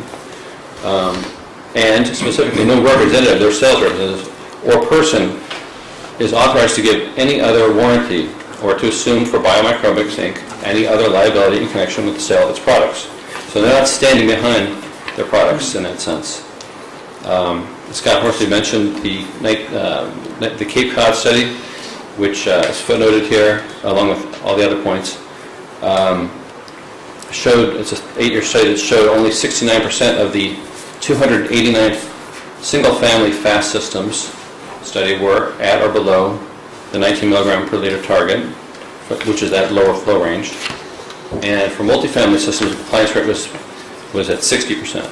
Only 60% of these multifamily systems were compliant, and that's at the 19 milligram per liter level. The fifth point is that there appears to be no maintenance or monitoring plan submitted. I know it was talked about tonight, but Complex systems like this with active components like fans and pumps are going to be prone to mechanical failures, leakage, reduced performance, require a lot of, as you pointed out, a lot of watching over, and that an enforceable plan is needed, enforceable maintenance and monitoring plan is needed to ensure the long-term health and safety of residents and abutters. As proposed, the system shows an alkaline feed into the septic tank, but there are no details on that. One of the other components, the ABCN 9.0, requires carbon feed, but there are no details on that either, and the applicant has not shown a carbon feed on its treatment system layout, so it doesn't appear to be compliant with that. There's high systemic risk for this system. The flow rate, as I pointed out, is above the limits for most of the subcomponents, and good engineering practice, I'm actually an engineer, electrical engineer, would require you have some reasonable safety margin for any system you design. You don't design it at the limit. Biomicrobics has a 1-year warranty after installation, but presumably this system will need to operate 30 to 50 years, similar to a passive septic. As the enforcement agent pointed out, the Biomicrobics on their website has this do's and don'ts list, which is quite extensive about things that people shouldn't be doing. And with over 100 residents, anyone can engage in these prohibited activities, and there's no accountability. How would you even know who did it? The final point is that key operating constraints listed by the sales representative are vague and inadequate for the Board of Health to evaluate the performance and risk of the system as proposed. So the actual letter that describes this particular system from the Biomicrobics rep says, this system should perform to the effluent requirements, provided the influent is as stated above, the system is installed, operated, and maintained properly. This also assumes there is sufficient alkalinity and there are no issues with temperature or toxicity. I can just tell you from an engineering standpoint, you had nothing to go on. We don't know the temperature range that this is supposed to operate at. You know, it's a biologically active system, so, you know, anyone, you know, with a chemistry background knows that that's going to be a function of temperature. And so when we have, you know, 100 inches of snow or, you know, high winds at low temperatures, how does this perform? We have no idea.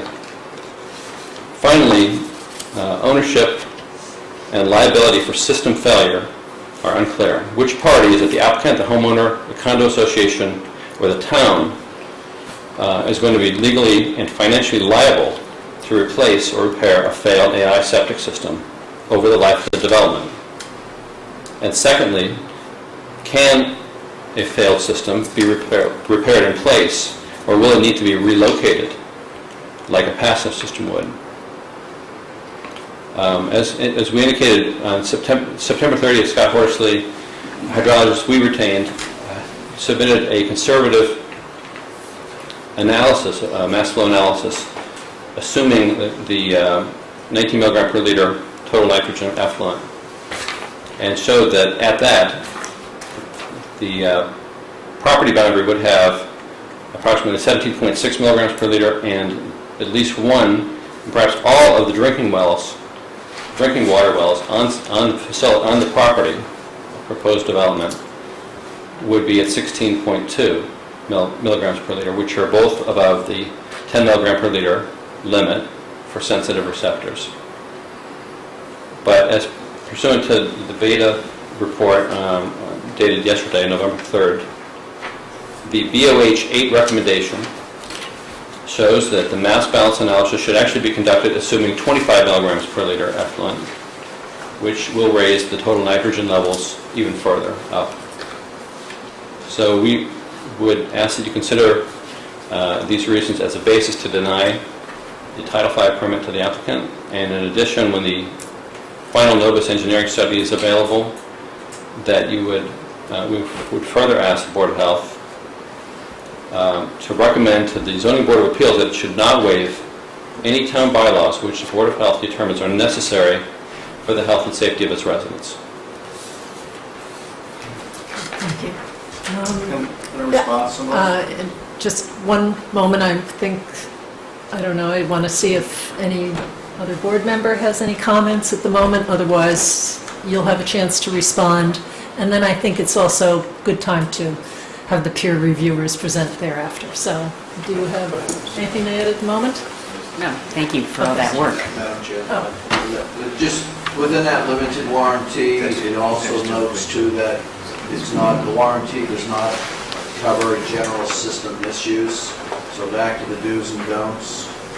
One misuse, and what are they going to do is the question. You know, it's a limited warranty. It was well noted in the presentation that was just made.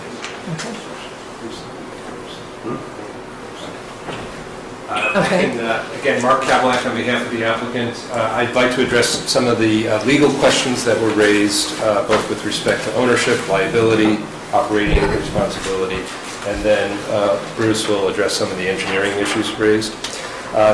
This, under the provisional use permit, will have strict operation and maintenance requirements. The requirements can be embedded both in the permit that's issued as well as in the condominium documents. The system will be owned by the condominium association. That association will be created by the applicant. The master deed and declaration of trust will be most likely drafted by myself. We can include provisions regarding operation and maintenance in those documents so that there is a multi-layered way of documenting what's required in terms of operating the system. We can also prepare a draft budget for review by this board or the Zoning Board of Appeals. That budget would typically include a reserve, a fee line item for capital replacements, of which this would be a part. For liability, once we set up that condominium association, that association would own the system and would be liable for that system. In addition, the maintenance and operation of the system would be conducted by a licensed operator, and I understand that that operator also has liability for operation of the system under the permit. With respect to flow questions, and I know that this has been part of the discussion over the last several weeks in terms of the number of bedrooms counted both under Title V and the local bylaw. What typically happens in a condominium or any multifamily situation of the type that we're proposing is that under Title V you can specifically restrict the number of bedrooms. You can do that in the context of a condominium by imposing that restriction in the master deed. We're also willing, and it's a vehicle that has been used consistently in single-family homes, of which this is not part, but we can also impose a separate deed restriction on a unit-by-unit basis. The condominium association, as I've mentioned before, is an association which is managed typically by a board of trustees. Those trustees are also typically unit owners.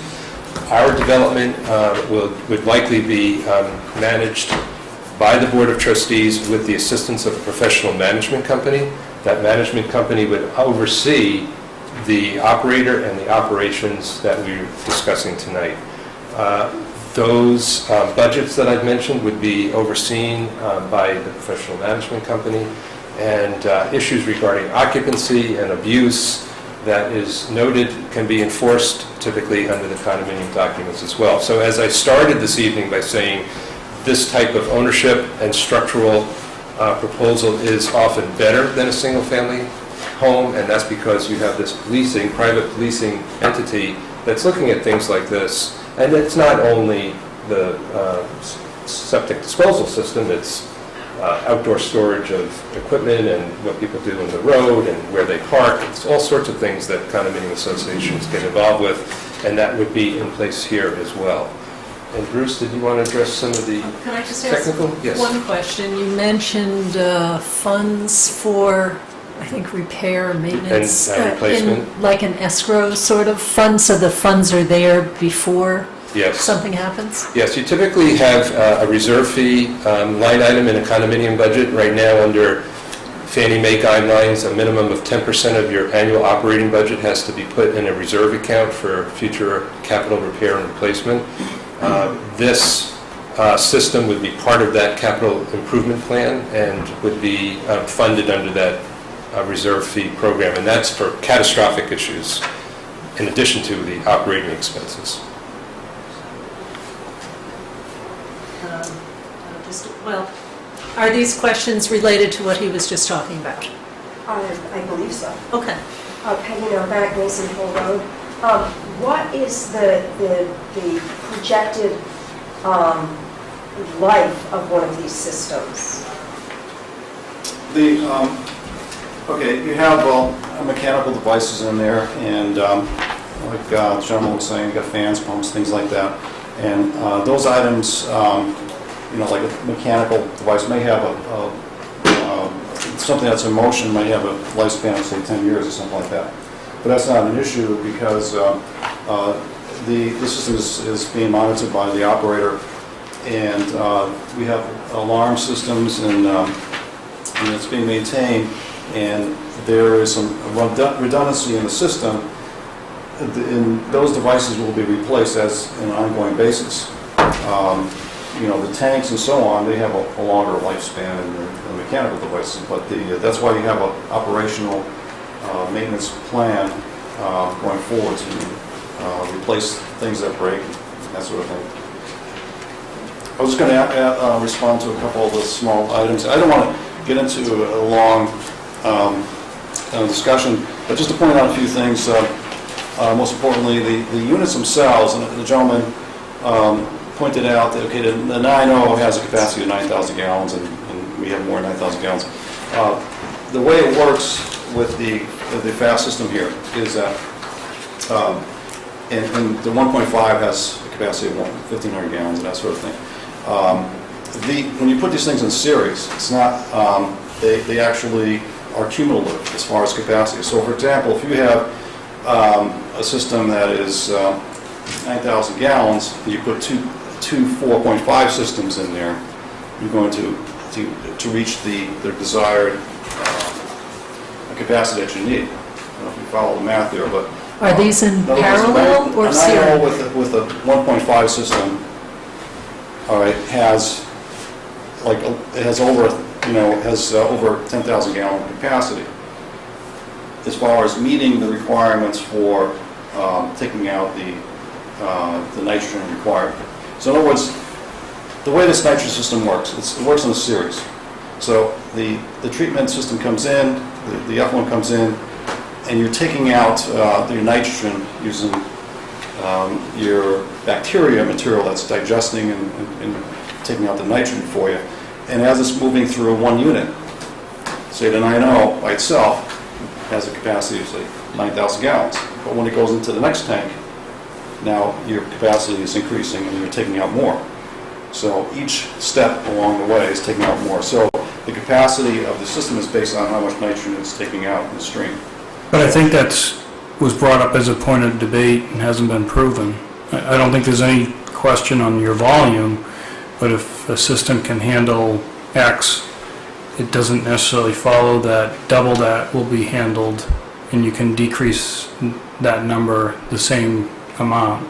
That's where I think there's been some debate on what's been discussed tonight. But the volumes, yes, it's just simply a doubling, but if you have five charcoal filters handling something, you can't necessarily assume that if you double that it's going to still handle. I don't know. I don't know how all this works technically, but I've heard a number of people say tonight that it has not been proven. Oh, except that Microbix has proven it. I mean, you can get you more data from them. In series, it's been proven. Yeah. Well, I've heard contrary comments to that tonight, so I'm not sure of that. Yeah, I mean, you wouldn't want to put it in parallel because, if you have this... I didn't say parallel. Yeah. I'm saying putting it in series. Oh, yeah, that's I'm the not sure advantage of putting it in series because it's actually going from a certain concentration of nitrogen, you're going into the next system and it's taking out more nitrogen as you go. Yeah, more nitrogen, but it may not be double, that's the point. Oh, yeah, it may not be double, it may not be a purely linear system, Right, that's but my point. the point is that it's, we have like we have several units in here, and then, so what I'm trying to point out here is it has sufficient capacity. so much so that we were able to get it down to 10 milligrams per liter, because the capacity is based on how much reduction you get, and that's really what it's all about. So I just wanted to point that out. Hold on. The other, Did you have a comment that pertains to what he's talking about right now? Yeah. So just try to group things Real quickly, together. I just want to introduce my team, just to refresh you. My name is Philip Paradis. I'm a professional engineer with Beta Group, certified professional in stormwater quality, and lead project professional myself. I have with me Bob Baglini, a professional engineer. He worked environmental engineer. I have also with me Steve Smith, a hydrogeologist, working on the review of this project. We want to address this particular item. Bob has something to say. Yeah, so regarding the approval of this technology or not? While you're coming up, I didn't want to be passing a note up here. It merely says, Mark, could you go find out if we could turn down the heat? That's a point of I didn't want anybody to think it was something. I'm getting a note from a cable director. Oh, okay. So, you want to try opening some windows? Turn on the heat. Shut it off. He's not on. It is, right here it is. Mark, I think it's next door. Right, it is next door. So, Pat, does opening windows cause trouble for you? You can't open the windows. Okay, thanks. Chris, you have warm air coming down? There should be no. Or does it turn that off? I think it's all these near 100-degree things here in the room. If somebody wants to open the end one. There's help with the door open here. Do you want this one up here closed? Is that what you're saying? Is this causing trouble for the filming? Yeah, well, sort of. If you can open the one here. It's like someone's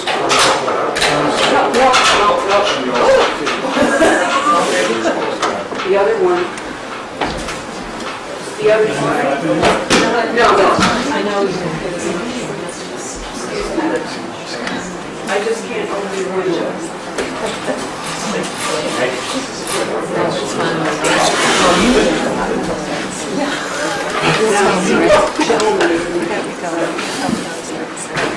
Oh, it's hot stuff.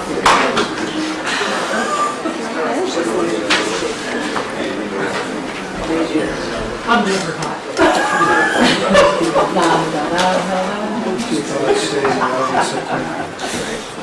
This thermometer says it's 62. You can all vouch for the fact that it's not 62.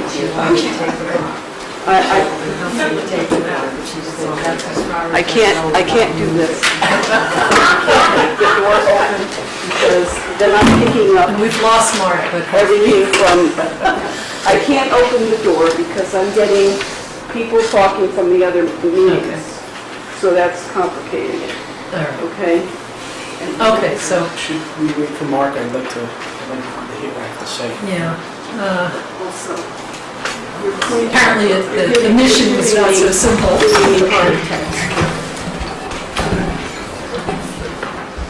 that needs to turn And the So we don't get stretch, feedback in here. cooling off. All right. Okay, as soon as we retrieve Mark, let's see.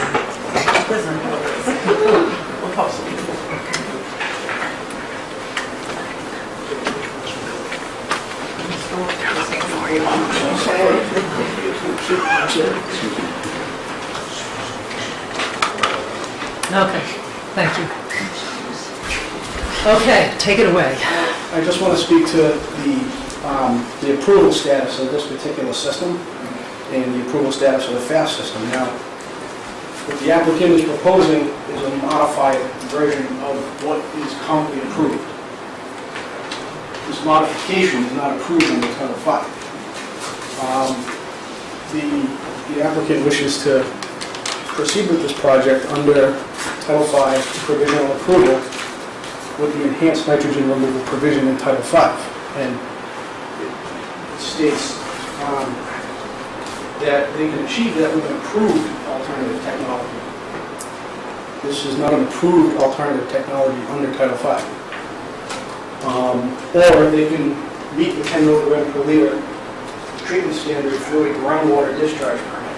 That's our interpretation of Title V. It's an approved alternative technology. So there isn't sufficient data under the Title V program for this particular technology scheme. It hasn't been tested by Mass DEP and approved by Mass DEP.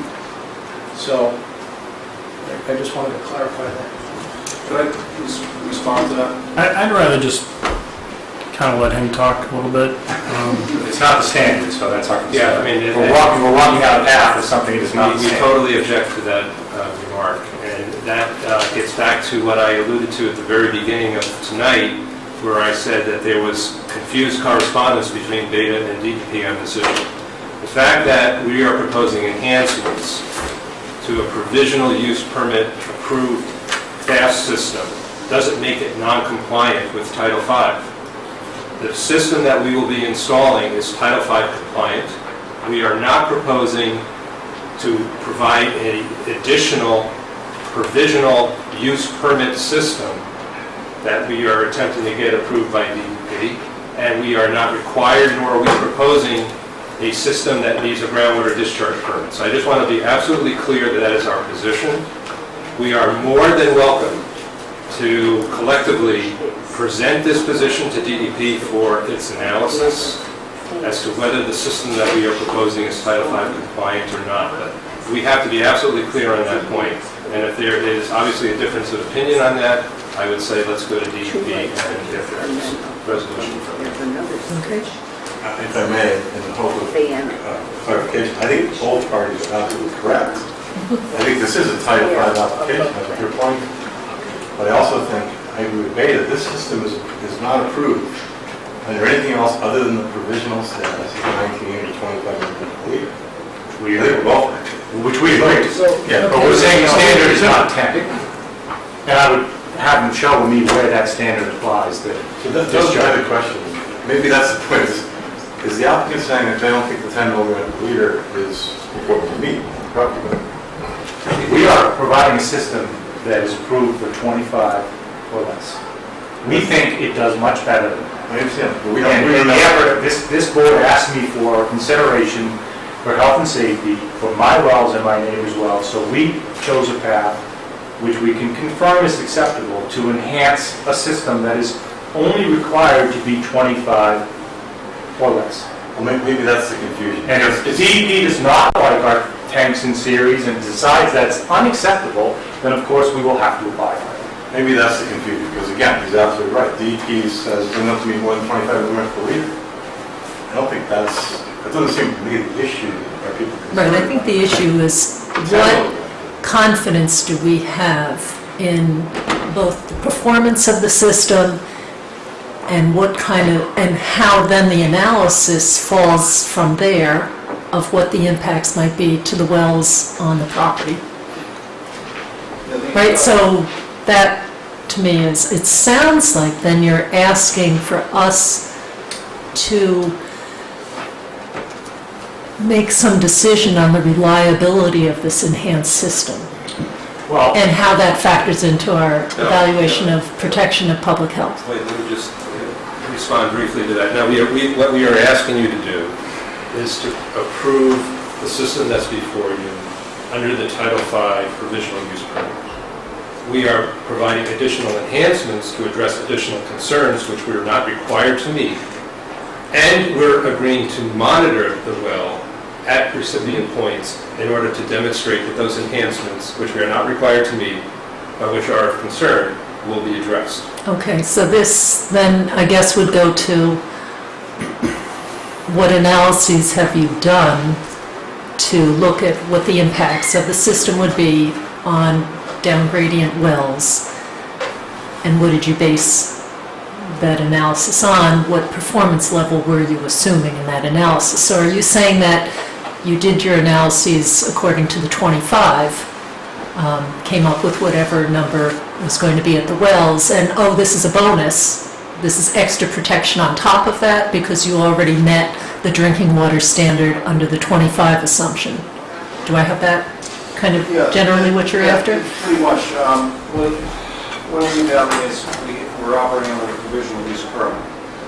And under that permit, there's a minimum requirement, the minimum requirement to meet is 25 mils per liter. And we can go below that, we can't go above it. The confusion is that, and this, I just want to make myself clear about this, is Mr. Sagan is saying in this letter here that he's assuming that we would be going to him for another permit, say a pilot permit, because that's usually where you start. And we're not proposing to put him go for a pilot permit to DEP, because that's what he's stating here. He's stating in here that if the applicant wants to come before DEP, go for a pilot permit. Go for a pilot permit. DEP will review that, because currently we don't have one for 10 milligrams per liter. And so that just make it clear. There's semantic confusion here. We're operating under a provisional use permit. We're not proposing a new permit with DEP. I hope you understand the difference between the permit we're seeking from your board and a standing permit that is already in hand for a provisional use, because that's the one that we're going for. Okay, I guess we just haven't gotten to the point yet of hearing the impact on wells, if you've evaluated that, and... I don't think he's answered your question. Okay. Basically, if I can paraphrase your question is, or answer it, I should say, we represent that we have a Title V compliance system that produces less than 25 micrograms per liter. That's what we're representing here. We had a choice to make, a financial business choice to make a few weeks ago, whether we, because of the potential impact and because of going down a design construction road that would be hard to modify later, Bruce and I had a conversation about upgrading the system now, which would essentially be what the remedies would be if there was an issue after complete construction of our original, not the super duper nitrogen removal. And Bruce and I talked about it a little bit, and I said it was worth the $200,000 to $300,000 initial investment because it would be nearly impossible to redo it. It would be very painful to redo it after the construction was complete. So that's why we decided to sort of launch into a higher system. We are not representing that it's accepted, and we feel our system is fully Title V compliant. We feel that it meets all standards, including abutters wells. Our added approach to that was to monitor the wells, to sort of track that. We were already doing the enhancement, but then we were going to monitor the wells as well. Madam Chair, if I may. Yes.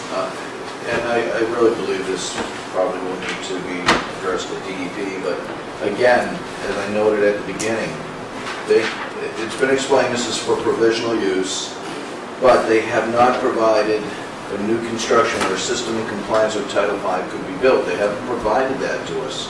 So that's required in Title V. And without that, we don't know if it will survive or not, or fail, or produce and perform as noted.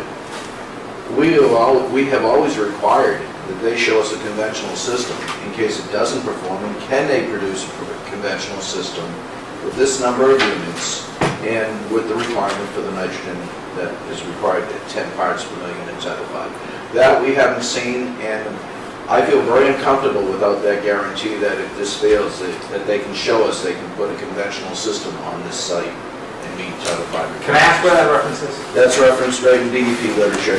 Well, I got Title V count, so That's IA technology, referenced right in IA. Not in Title V. No, it's under IA technology. It's under systems of enhanced nitrogen removal. I'll read 3 pages if you want. That is not said once. It's said right here in IA. This is Title V. That's a memo. This is pulled off a website. This is Title V. This is Mass General Law. Madam Chair, if I may, for the record, you can keep this for the record. It's right in DEP literature. This is Mass General Law.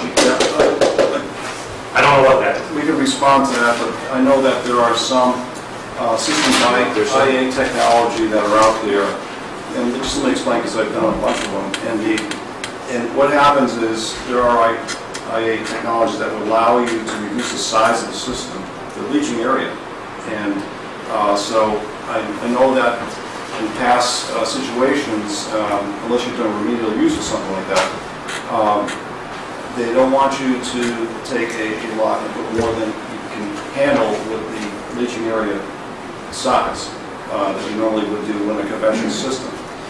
So there are some IA technologies out there that will say, okay, if you use this, we'll be able to reduce the size of your system by 25%, the leaching area, because sometimes people have real estate problems and they don't have enough room. And so what Title V puts this statement in there saying, look, if you want to put something in there that's going to make the leaching area a lot smaller, prove to us that you can fit a standard Title V system in there before we let you do that. So we don't want people maximizing beyond what a standard system can do as far as the leaching area is concerned on this IA technology. So we'll respond to that fully, but that's my belief what that statement is all about. No, I think Mark was saying as a backup, we're not saying use that much area. We just had a development here in town that they had to have conventional system square footage. They're not using it for their IA system, but they had to have it, and they had to do a land swap to get there. So I'm not sure what your point is, but that point is relevant. The other point is, again, back to some basics here. We're in a town that not only do we not have a public water supply, we can't get a public water supply. Yeah, that statement stands on its own. And when I finish here, my point is that we have a Title V standard system that is for leaching area that is on the site. So we did not go for any reduction in leaching area based on the fact that we have an IA system. I try to agree, but I think that as Board of Health, you addressing the 10 milligram per liter of the property boundary here, given the fact your town wells and private wells is a clear standard that is much more important than I keep hearing the applicants saying they're doing more than they need to do. I would disagree. I think they need to prove that they're not going to exceed 10 milligrams per liter. I think that's in Title V. I know that's debated. Even if it's not, I think you're well within your jurisdiction to require that. I think that and at the beginning we heard that the applicant's not relying on a facility aggregation plan, which means adding more space to dilute the nitrogen, that they think they can meet the 10 milligram per liter on the site. So I think the applicant's proposal is pretty much based on the fact they think they have a treatment plant design here that will meet 10 milligrams per liter at the source. I don't think anybody, frankly, including the applicant, knows that that's the case. I've designed systems. I like to believe it's going to do as well as it does. Sometimes it does, sometimes it doesn't. The fact is, the reason why the Cape Cod Test Data Center is so valuable is it shows the variability of this data. It's not, and you've identified some great questions. I mean, laundry, other uses, all these things affect the biological breakdown in the system. It's very hard to predict. So for anybody here, and I mean anybody, to believe this thing's going to consistently meet 10 milligrams per liter, I think I just don't think we have the information. The question that was asked by I think some people, are there other systems more or less exactly like this in a similar environment that have been performing for multiple years that do meet 10 milligrams per liter? That's a great question. I don't think we heard an answer to that. But if there was, that would be, if I was the applicant, I would submit that data. I would say we have a system here in Massachusetts, here, we've been running for several years, we're averaging less than 10 milligrams per liter. We don't have that. So, not to be unfair to the applicant, but this is somewhat of an experimental system for the purpose of meeting the 10 milligrams per liter. That's a fair statement. And I'm an innovator too, I think it's great. But we've got to deal with the standards and the regulations. And as I said at the beginning, DEP has 3 systems. Title V, groundwater discharge, which gets you to 10 milligrams per liter, and then INA. And after probably hundreds of meetings like this, and hearings and all kinds of test data, DEP's decision is what Beta's suggesting, it's 19 milligrams per liter. George Hoyfelder, who runs the Cape Cod Test Center, will tell you that they don't even meet that a lot of the time. But that's the number that's in the regulations, 19 milligrams per liter. So there's a proposal here that this is different, this is better, we're running through more tanks, more system, it's gonna be 10 millimeter per liter, trust us. And I think that that's the question before you. If you trust them, and you could believe that, and you've got the data, then maybe you should consider it. But if the data's not there, I don't know how to, and maybe it's not a matter of trust, but I don't know how you prove it in advance. And I think frankly, the applicant's proposal that we'll put this in place, and then if there's a problem, we'll add more tanks, more systems, and maybe move wells.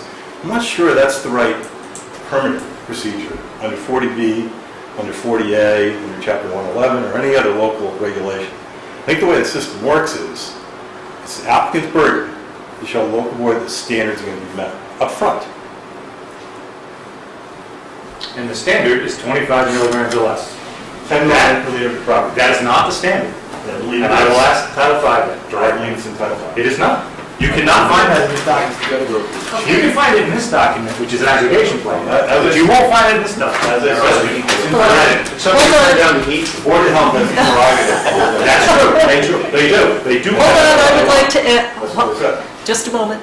I actually would like to hear more from the peer reviewers, because you've been paying them a lot of money to do some analyses, and they haven't had much of a chance to present some of their things, so I don't know if there's any way, I know that you have a long list, but perhaps there are some highlights or things that can help round out the discussion and some of the issues that have been raised thus far. Not that that's a simple task, but if you want to give it a try. Right. Thank you, Madam Chair. Just to give everyone a perspective of our role in this project, we are a peer reviewer hired by the town. We have no pony, we don't care. Not that we don't care, but we don't have any benefit if it fails or if it wins. So, having said that, our goal is obviously to protect the town and its residents in terms of this project and overall the applicant has addressed a number of issues and a number of different topics already. And I think this is one of the most challenging ones in terms of protection of both the abutting residences as well as their own system of wells and sewer treatment. And as if you may recall, I just want to just really quickly talk about the real issues. Is basically what's been shown so far, and which we got to still resolve completely, is that the groundwater basically flows from north to south, and the proposed design includes a treatment system that provides subsurface discharge of the effluent, so a soil absorption system on the up gradient side, which is a challenge. The soils are really good. It's a good place to put a septic system. However, it's also in close proximity to a well at 247 and a well at 257. If the applicant's assertion that the groundwater does flow in this direction, that may not be affected, but we're still under review of that. Although 247 could be considered down gradient of one of those fields. The second issue is that they again are maxing out this area, and they're in close proximity to the property lines, which are they could be affecting the use of the adjacent properties by injecting higher pollutant level associated with this treatment system. And so that the level of 10 milligrams per liter, which is drinking water standards, is responsible at the property line and at the down gradient sensitive receptors. It's not the property line. Can we look at the reference? There's not one reference to property line. It's property line of the credit land or the nearest receptor, being the private well. Two different distinctions. We do not have a credit land. So it's not the property. Having said that, we still have a possibility of a well 100 feet away, and your own well's downgrading of what the plume provides. I don't necessarily want to get, so those are significant issues in terms of how this system of water use and reuse should be evaluated. And, The applicant is... just a quick question. So you mentioned that, so your hydrologist is still doing the evaluation about There's some issues. relationships The applicants- between discharge and wells now? I have my opinions that I'll express today. Okay. To be fair to the applicant, their hydrologist is not present. So Oh, I don't think that's we have to right. address Okay. that issue at Okay. this time. But Okay. I would like to just make sure that we, make some progress in terms of where we're going. So having said that, so the idea of, what the pollutant load is, at this well, possibly at this well, and possibly at this well, or the three wells that are closest to. Which, can you state what those three are again? 3 is behind 27. Behind 3 of the proposed units. Wells for the project, right. Not the neighbors. Yeah. That's okay. No, he answered it. Huh? Thank you. I answered it. 3 of the proposed new wells. Right. So the idea is that, and I applaud the applicant for, providing, innovative technologies. I work in stormwater, we're always trying to come up with innovative technologies to solve the problems, and that's what an engineer does.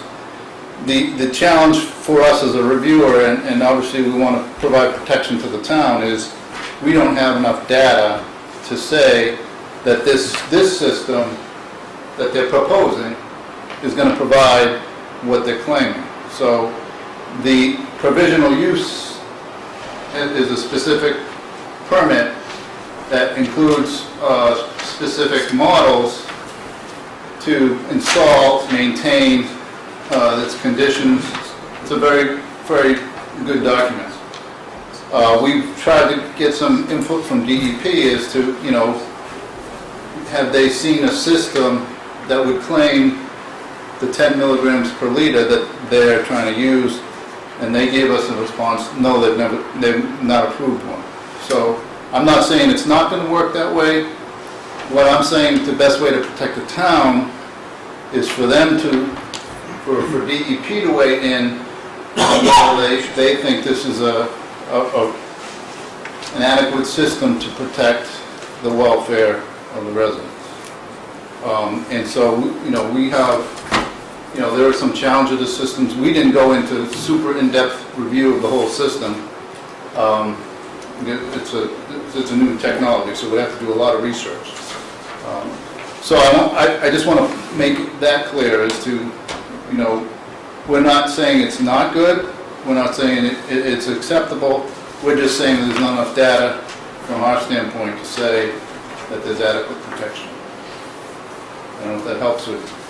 Right, and I think so the board has heard other information that says if the system is putting out 19 milligrams per liter, that there could be elevated above drinking water standards levels of nitrogen, hence the questions. Have you evaluated what if you evaluate your system based on putting out 25 or 19, do you see the levels at the wells being 5, and what you're saying is this system will bring things down to 2 or 3 parts per million of nitrogen? Do you see what are you saying that your system is just going to be cleaning up something that's already drinking water quality further? I'm sorry, you said you have evidence that it will affect the wells? No, there's been a study done that suggests it might. I haven't seen it, so is that part of the record? The Horsley submittal. I didn't see it. Okay. The Cape Cod report? No, The letter- independent That letter was submitted that we... evaluation. Been privy to? Yeah, you can get a copy, yes. I guess we haven't seen it yet, so it's unfortunate for that reason that we're not able to was that- comment about it. Okay. But we're not aware of any study. I'd like to see Mr. Whitman's, Mr. Horsley's submission, but we're not aware of any studies that would jeopardize the Title V provisional use permit in the manner that we are proposing. That's not what the letter is about. Okay. The letter is about impacts on town-regulated wells. But if you take the comment... Right, so no, I see what you're Is saying. your point still relevant? If you take the point out about a study you'd seen, take that out of your statement, isn't your point still relevant? Yes.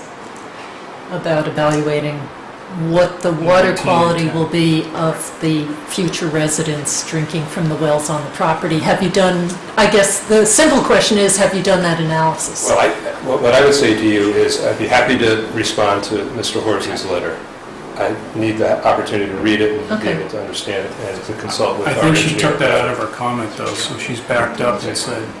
Well, what I would submit to you is that DEP, which is the state entity that is designed to both impose the Title V regulations and monitor them, and under which this board is sitting to issue a Title V permit, has granted a provisional use permit for a fast system exactly as we have proposed. We have, as a result of comments from this board and the community, enhanced that system over and above what is required. And that is the legal basis by which we are before you tonight. Okay. Darrell, if I may. Yes. Just formality, I know I always have, everyone should be going through the chair.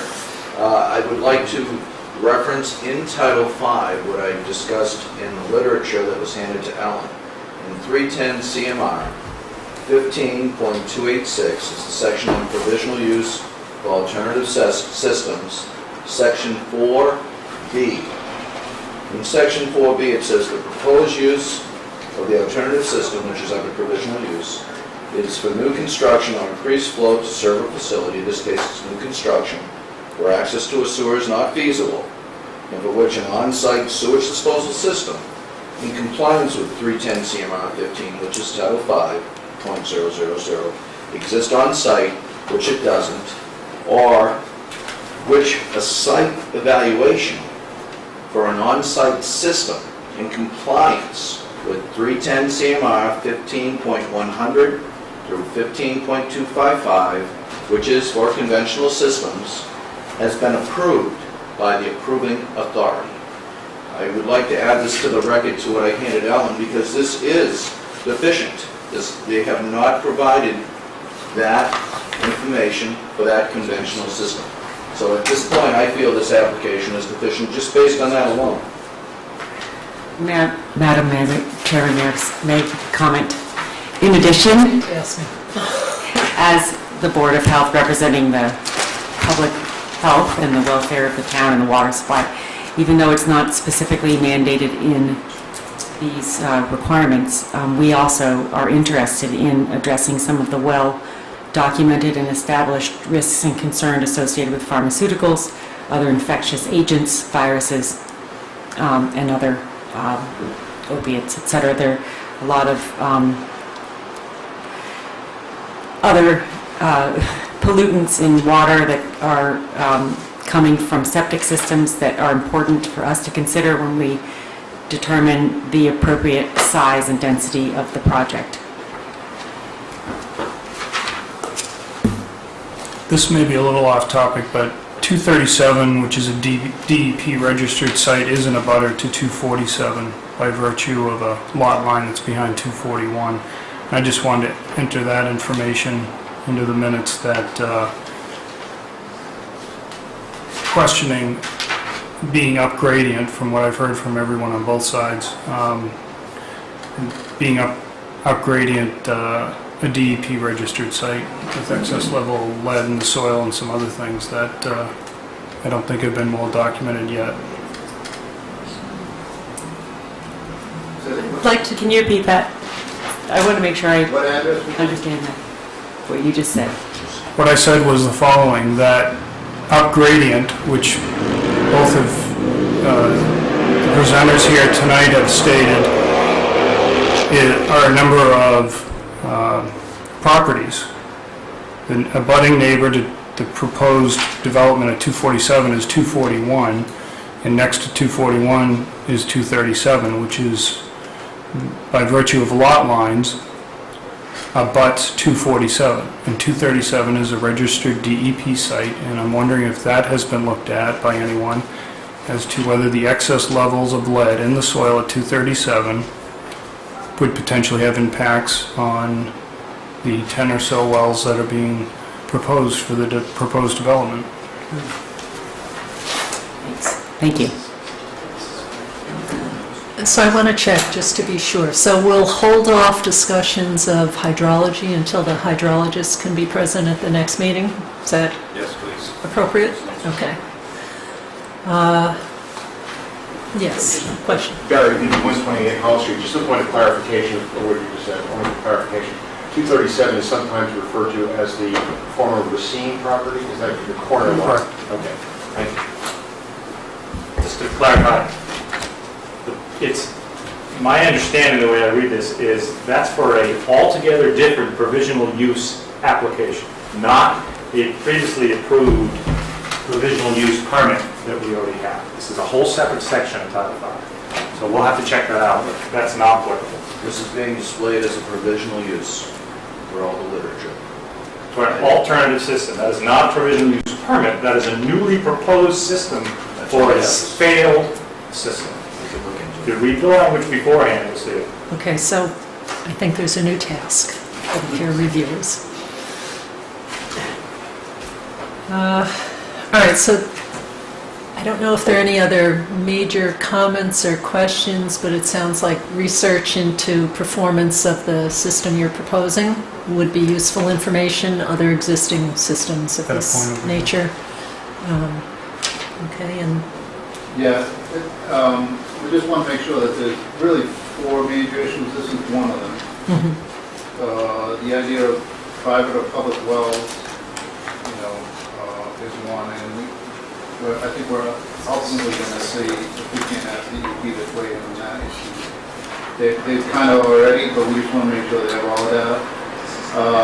Another issue is the definition of a Title V bedroom, how that applies to this project. And then, what was it? Sorry, just lost my mind. Which one?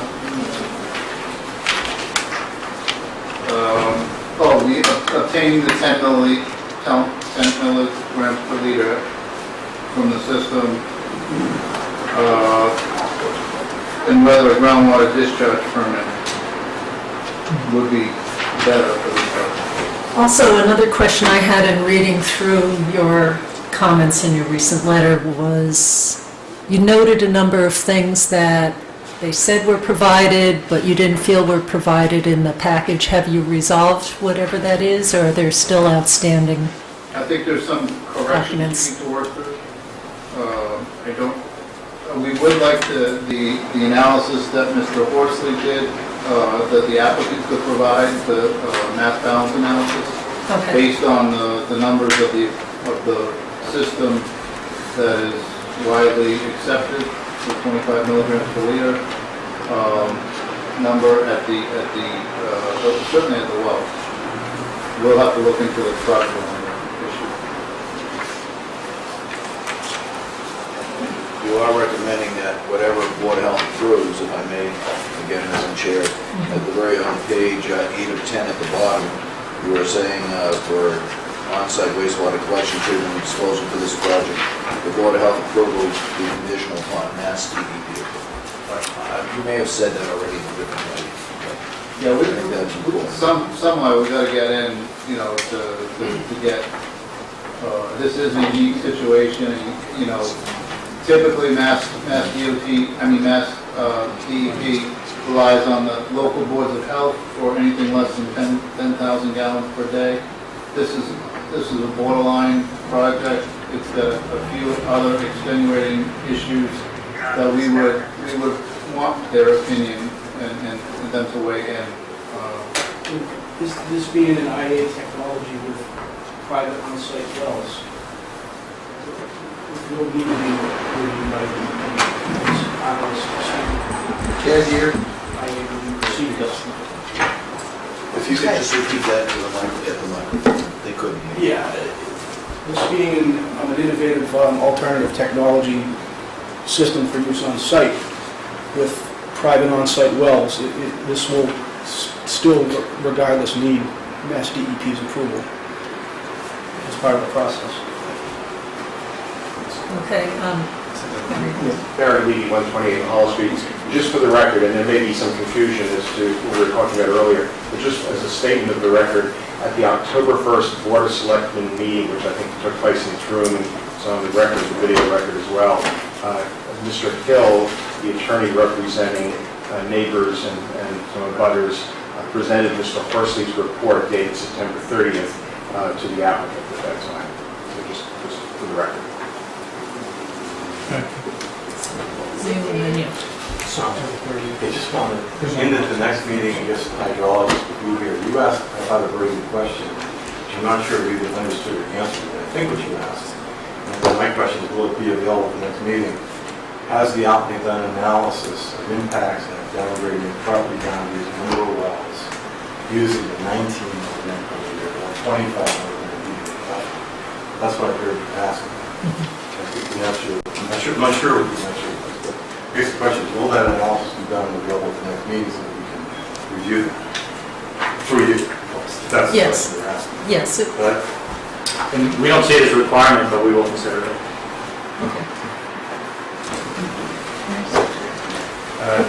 Just to kind of recap a couple of things, and then I think our presentation will be over.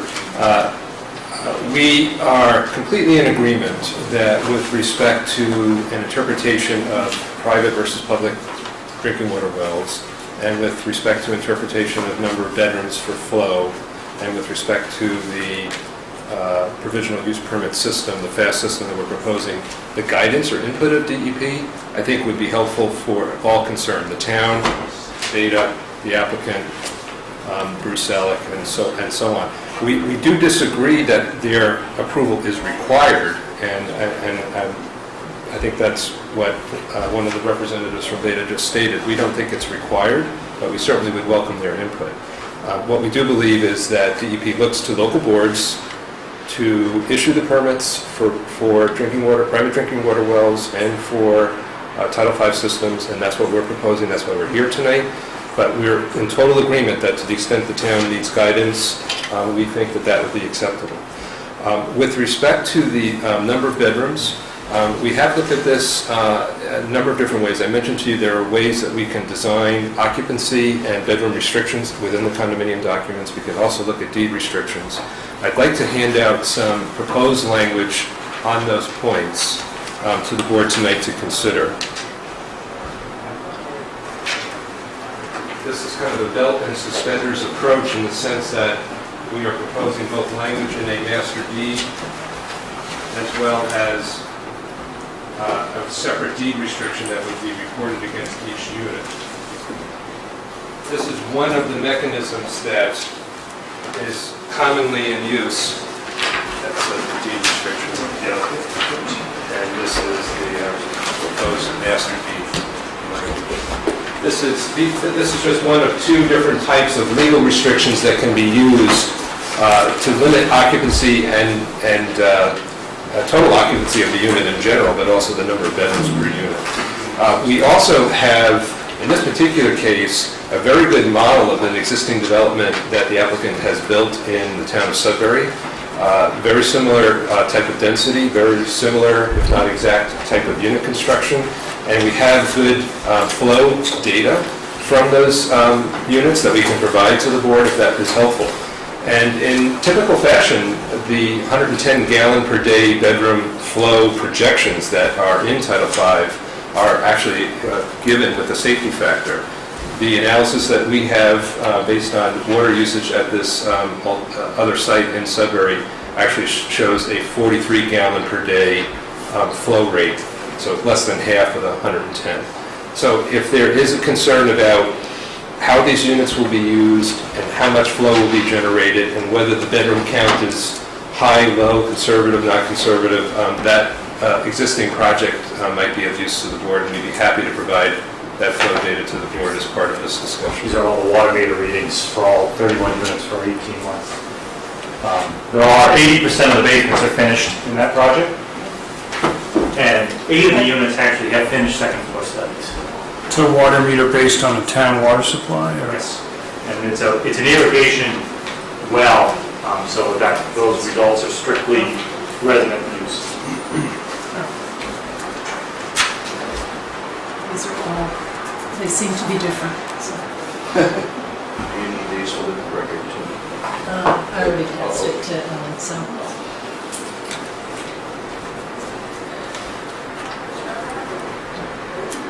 Now, I don't know if the board would like to discuss on the bedroom count issue. We certainly do not look at new construction, and we stick to the bedroom count rules when it's new construction. I think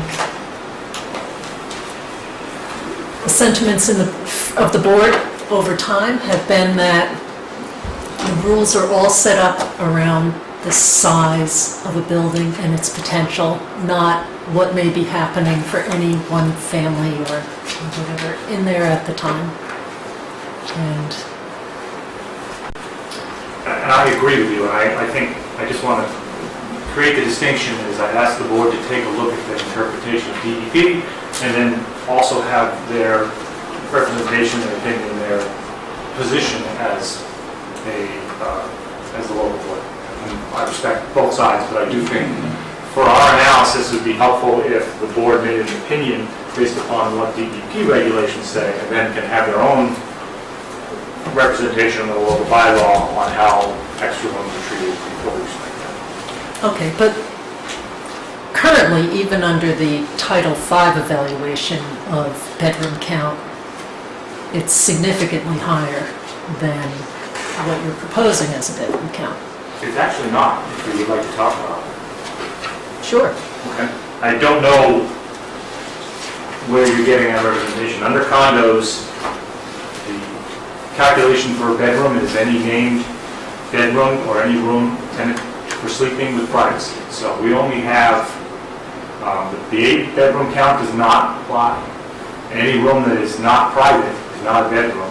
And basically, you're given discretion to master deed in which rooms are bedrooms as you bring each unit into your master deed. So we only have 2 rooms on the second floor of our house. Our entire first floor is open. And we have a study, which I included pictures, that has glass doors and is off the foyer and doesn't even have access to a full bathroom. Our basements, when they're finished, are fully open, both the stairs on the top and the bottom, and I included pictures of that as well. So under Title V, I don't see how the study, because it really comes down to studies and potential basements. I don't see how under Title V, my open basement with open stairs at both sides and my study off the foyer with glass doors is a private room intended for sleeping. With a bathroom in the basement? It doesn't matter. It's a private room intended for sleeping. I understand your rules are different, but I'm going through the... In Title V, single-family dwelling, 3-bedroom. It's not a single-family dwelling, and it's not even classified. I know that's what you... Not even Title V. That's what you There's a state. representation for multifamily, and there's a representation for single-family. Well, this is, it's another example, where the DEP input or guidance on this issue, I think, is a welcome direction for us to go in. But to my client's comment about the distinction between what you typically impose under your bylaw versus Title V, that is crucial here in the context of this application. Because with respect to local bylaw issues, all of that is subsumed within the comprehensive permit, and the ZBA is looking for your input on that. I think it is helpful to the extent that you're making decisions. If they're different under Title V versus the local bylaw, it's very important for you to distinguish the difference. How is you not defining this as a single-family dwelling per unit? If you look at the definition of Title V, they have a separate category for multifamily, which is townhouses and condos. Yeah. And that's what this would be classified as. And that is not under the single-family representation under Title V. So it basically falls under the multifamily interpretation for bedrooms. which is how they're deeded in their master deed. Madam Chair, if I may. Yes. In looking at the designs, I guess I'll go through this one. Looking at the designs of the various rooms, I would ask the question, especially on the full bathroom in the basement, would they be willing to consider a half bath?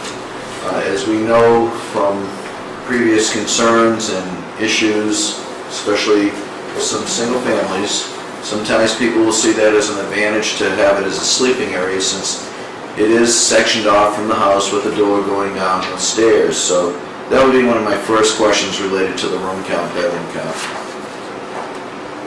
Not an issue. It's just not how they're used, so I don't have an issue restricting it to a half. And we also put in our deed languages that, and it's typical with a condo, you cannot make revisions to your condo. You can't add a door, you can't do anything without approval from the trustees. The trustees are very cognizant of their very expensive septic systems, I have found out. So no improvements can be made inside your unit without approval from the trustees. And we put specific language in our unit deed declaration that you cannot close the bedroom off, you cannot change the doors in the study, you cannot add a full bathroom to the basement. We have no problem with that, because that's not how they're used. It's not an issue on the market side. Another question is what was just discussed, and it's the doors to the study. It might be on the first floor or second floor. It doesn't indicate if they have to be glass or not. Would the applicant be willing to make that as a specification in the deed recording? I guess I heard yes to that. Some of those things would be helpful, but again, those are the issues that we may find as a concern if someone would interchange the door. And I do have a question on the studies. What is the size of the study? Is it 10 by 12? It's 10 wide, yeah, about 13 deep. Yeah, so that could handle two. If it was in the housing codes, it would be allowed to have two people sleeping in there, because you need a minimum of 70 square feet and 50 additional square feet for the second occupant. Not to say it would be used that way, but it could be, and it would be suitable for two additional residents. I know it was mentioned how conservative the code can be, but at times these things do happen, and the controls are important, so that's why I asked these questions on these type of units. Room count is the other way Title V looks at bedrooms. We do too. Our section is 7.1A in our regulations, where we say all single-family dwellings. I know there's the issue of condo versus single-family, but we don't declare one way or the other, shall be designed for a minimum of 3 bedrooms, and that's in our septic codes under 7.1A. So, I think the bedroom count still needs to be addressed. At a minimum, I think we're skirting very close to a groundwater discharge permit, and would ask that DEP also consider that. Thank you, Madam Chair. Well, can I add one more? Through the chair. Can I add one more point? I just want to submit this to you as well. This is, Mass DEP has implemented some changes to Title V as of January 3rd, 2014, that clarify what they're reviewing and what they're not reviewing. So I'd just like you to review this. This is available on the DEP website, the last section. And DEP maintains the authority. Mass DEP will continue to provide local boards to help with technical assistance on complex projects. I think it's fair to say that this is about as complex of a project as you want to find in Title V, considering that this is the first of its type that I know of in the Commonwealth. I don't think it gets any more complex than that. Mass DEP maintains the existing authority to intervene in the local permitting process according to 310 CMR 15.003 2E. So I recommend that the Board of Health, the Board of Health agent, and Town Council get written correspondence, communication with DEP regarding this project and its applicability, its consistency with Title V.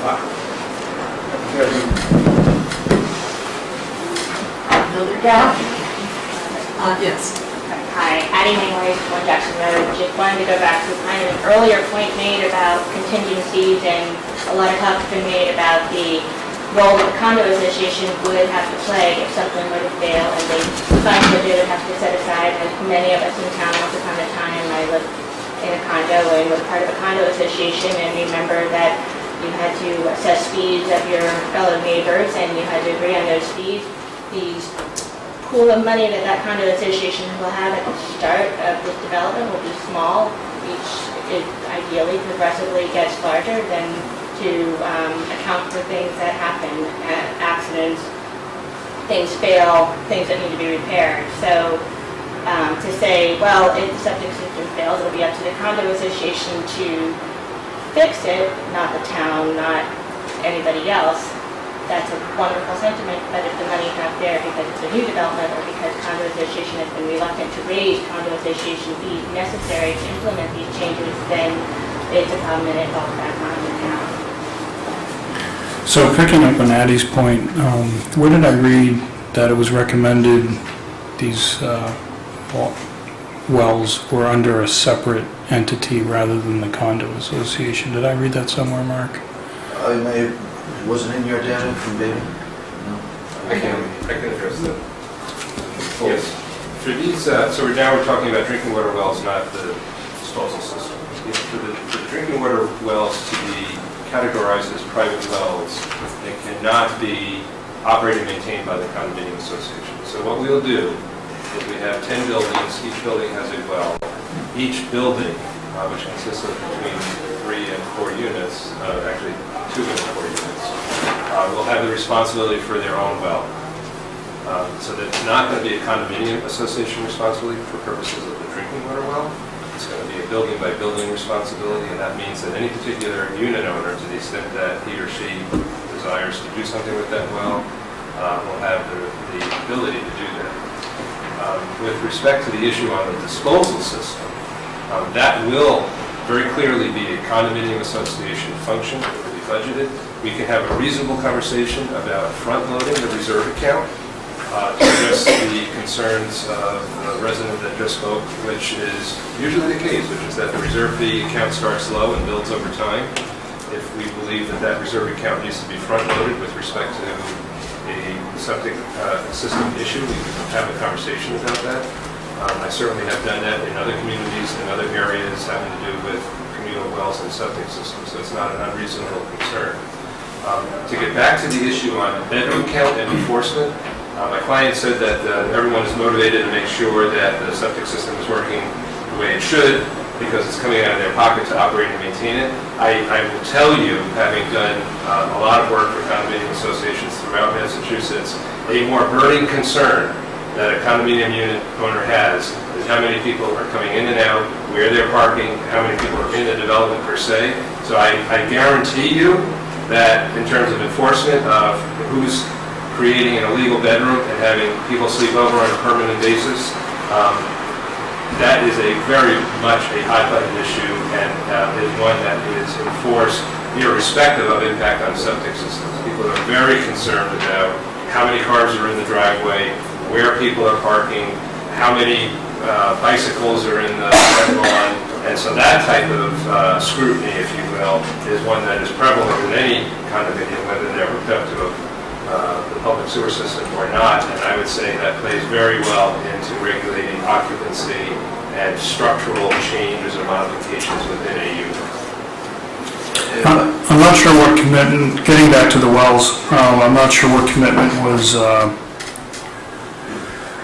was nailed down by the developer on this proposed development tonight. I just want to enter for the minutes that we had 2 wells in town that went dry not 1 mile away from this proposed development.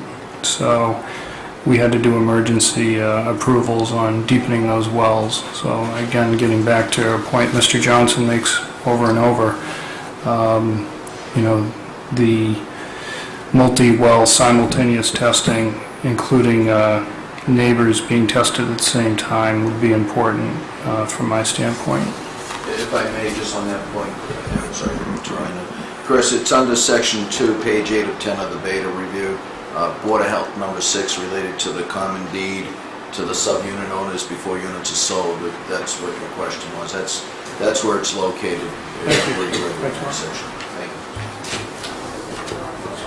I also think we really need a backup plan. So far, it might be in the requirements anyway, but we need to have a reassurance that when something, if this fails, that it's going to be able to be repaired. And we have concerns about whether it's going to work to begin with. So what if we're right? What's going to happen? Because then there are 38 units worth of people and a lot of abutters and neighboring water supply that's been affected. So we need to know that efforts are being made to make an address of what's going to happen if this system fails. I'd like to add one more comment regarding the public water system or not issue. We noted on our review on Plan GW that we addressed this on one of our comments on BOH 1.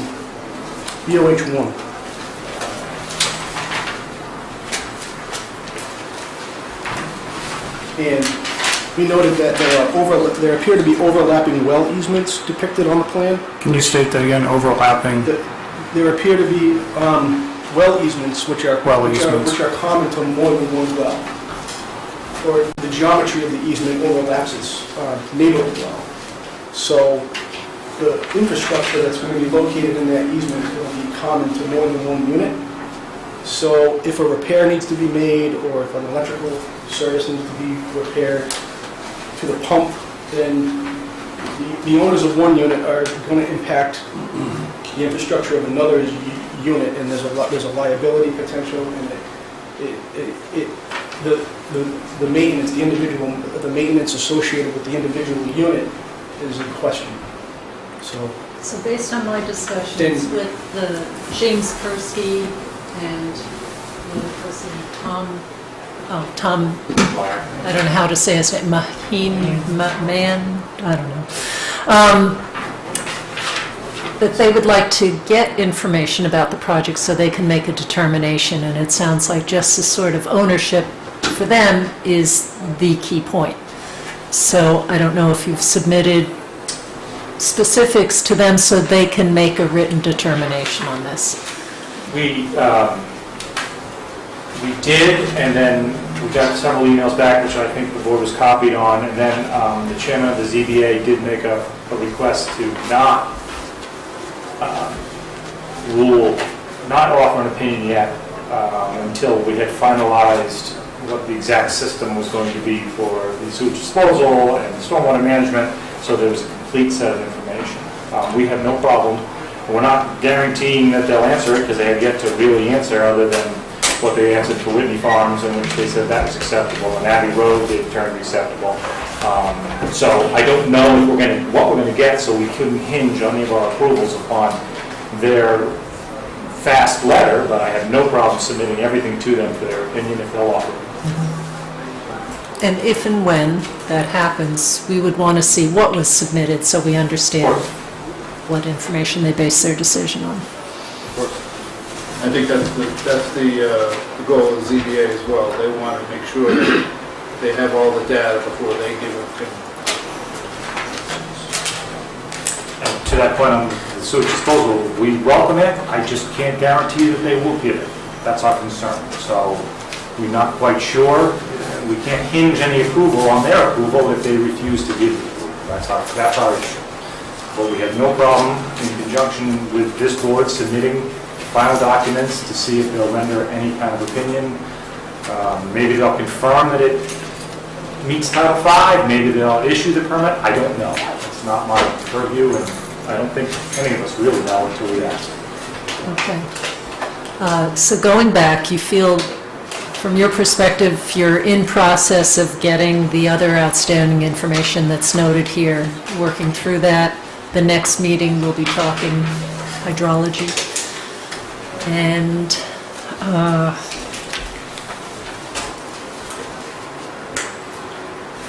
it's been a lot of information to digest, so I don't have any more questions at the moment, but I'm sure we will come up with something.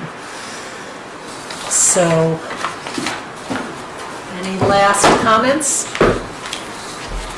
Just one note to take away, which Mark didn't mention on the water meter impact from the other project. There wasn't the highest use in the project, most of the use was around 30,000 gallons a year. I think this is interesting, but most of the use was anywhere from 30 to 48,000. We had one user at 65 and one user at 77,000 gallons a year. The rating for a two-bedroom house is 80,000. So we didn't have one user that surpassed the design criteria for a two-bedroom unit in all those 31 units.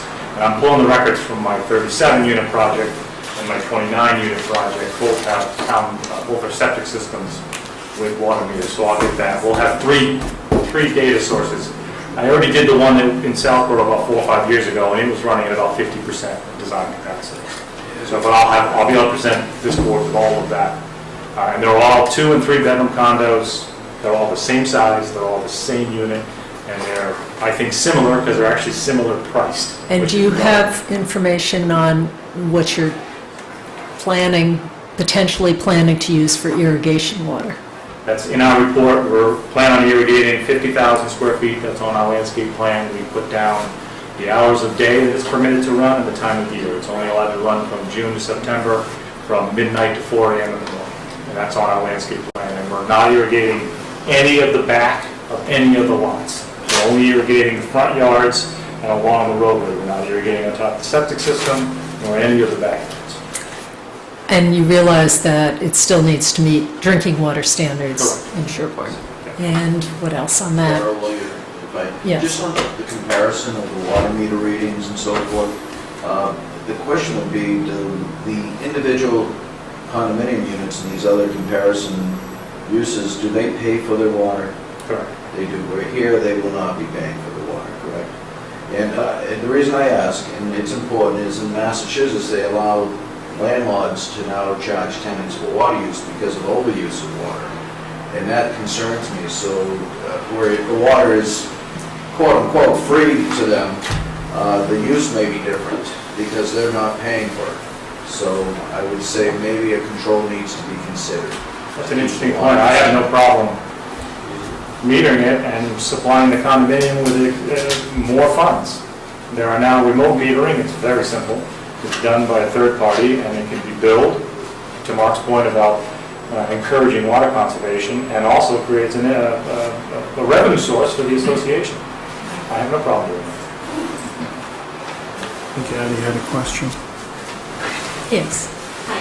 One last question, and it kind of segues nicely into what you just brought up, the fact that this development is maximizing the utilization of the land resources, and given that there have been wells running dry in town, and given that the next meeting is to focus on water hydrology issues, I guess I would like to put that out there for any study to be done. Should a well run dry in its location as you have it mapped, is there even an alternative space to drill a new well?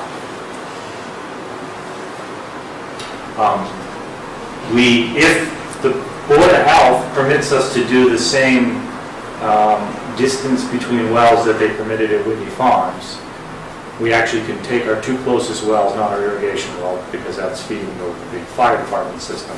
But our true drinking water wells can be pulled about another 100 feet back, creating sort of reserve areas if a second well has to be drilled, because we'll have open areas now. And as I think, I know no one in here likes to think this, but I will work with whatever neighbor is concerned. And quite honestly, if Mr. Johnson's concerned, I'd rather go send the well truck over there and dig him another 500 feet on his well and upgrade his pump, because it'll probably cost less than trying to monitor it over time. That's just not who I am. I don't want my neighbors to run out of water because of my project. So I have no problem with working with 247 or 257. Mr. Johnson's 600 feet away and through a wetland, but if he's concerned about it, I have no problem trying to make sure he has enough water. It's not what this project's about. I don't think he brings up the point as a personal concern. I think he brings it up as a more community-wide concern, but that's how I've understood his Well, he's been question. at several meetings, and I think it's always been sort of, and that's fine. If he's concerned about his well, let's deal with his well. Let's not try to use his well as a reason to thwart a project because we don't like the project. That's all I'm saying. I saw 2 hands up, are they still? All right. It's Barry Levy, 128 Hollis Street. We welcome the developer's attitude toward concern about wells running dry, and I'd like to add to Mr. Johnson's list 128 Hollis Street. As the crow flies, I think we're about 4/10 of a mile away. So could add we welcome that. That's the problem. That's and perhaps go a slippery slope. So as a preview into the next meeting, are you, typically the way quantity is assessed, the yield of a well is assessed is that it's drilled, it gets pumped, what's the drawdown, recovery, what volume is yielded. If you do that for these wells on a well-by-well basis, that will give you no indication of how it will perform, each well will perform when all wells are pumping. So are you planning to do simultaneous pump testing of all the wells at once? We're not. It's a little impractical. And why I would talk to my neighbors is, quite honestly, I'd rather invest up front and have deeper wells with larger reservoirs. Because I only really have one good shot at the septic system. I only have one good shot at getting these wells correct before they're behind buildings and are a little bit more problematic to get to. So most of them are going to be 800-foot wells regardless of their capacity. And if that's a fear to my abutters, then I have no problem increasing the wells, and I have no problem moving the 2 wells that are the closest to my project. There's plenty of space on the property to relocate without wetland issues or septic. Currently, 247 is in violation currently of his own septic system. He's only 110 feet from his own septic system, which is a cesspool, which is 10 feet from my property. So I'm sure his standards are not to meet 10 milligrams at mine, because he's running off a cesspool. And he's within 110 feet of his own well. So if he'd like me to move it, he has a completely open front yard, no wetlands, no issues, his septic in fact. I'm just trying to be practical about safety and about my neighbors who are affected. And quite honestly, there's only 2 neighbors that are really affected, but Mr. Johnson has a concern, which I don't mind addressing. Okay. We still have to consider the water quality. We still have to consider the nitrogen loading. Absolutely. I mean, just because you've given them new wells doesn't take away the risk to the water supply for the entire community. It's really nice of you to offer. Yeah, but we still have to think about the big picture. But I think even our team of engineers would agree at a certain point, it's a non-issue. It happens to be the proximity of the closest wells. But at a certain point, I don't know what that point is, but there is a certain point where the distance to a well is so far away that it cannot be affected. And like I said, I'm not an engineer, but I believe there is a point. And I think that can be somewhat agreed upon. And then you're next. 241 Washington Street, Bob Willett. I have a concern with my well. It's only 300 feet down. If you're drilling 800 feet down, water's going to go someplace. Okay, you're up. Ben, 800 feet is not a guarantee. I understand. I've done golf courses, I've done bedrock wells for 30 years, and believe me, the deeper you go doesn't necessarily guarantee. Right at Abbey Road, 1,100 feet, we barely got, half a gallon a minute, and that made condensation on the side of the well. It really is not a guarantee. Depth is no guarantee. You may have to move over. And remember, if you have to move a well too, we're also talking about 2 35-ton rigs to get in there. And spacing is going to be important. You've got buildings up. So you're going to have to really work some details into your thinking about moving wells, where you're going to move them. And also remember, if you've got a contaminated well, you've also got contamination between that well and the leach field that's going to keep moving down grading. And being an OSP, I know that contaminated groundwater is one of the biggest problems you can face. So that's also another issue that's going to come up. Understood. Okay, I'll be real quick. And with all respect to the engineers here, the lawyers, I'm Gene Hahn from 257 Washington Street. I'm on the west side of the proposed project. And so I'm just going off impressions. that there's too much information to absorb here, but my impression is it's a highly complex project with an incredible number of assumptions. And for me, the concern, apart from things like what Bob Johnson has brought up in the past about water quantity, water availability, and so on, the biggest issue for me is not the houses or the structures. I know what a structure looks like. I can sort of absorb that the structure is going to be there, even though it was a field.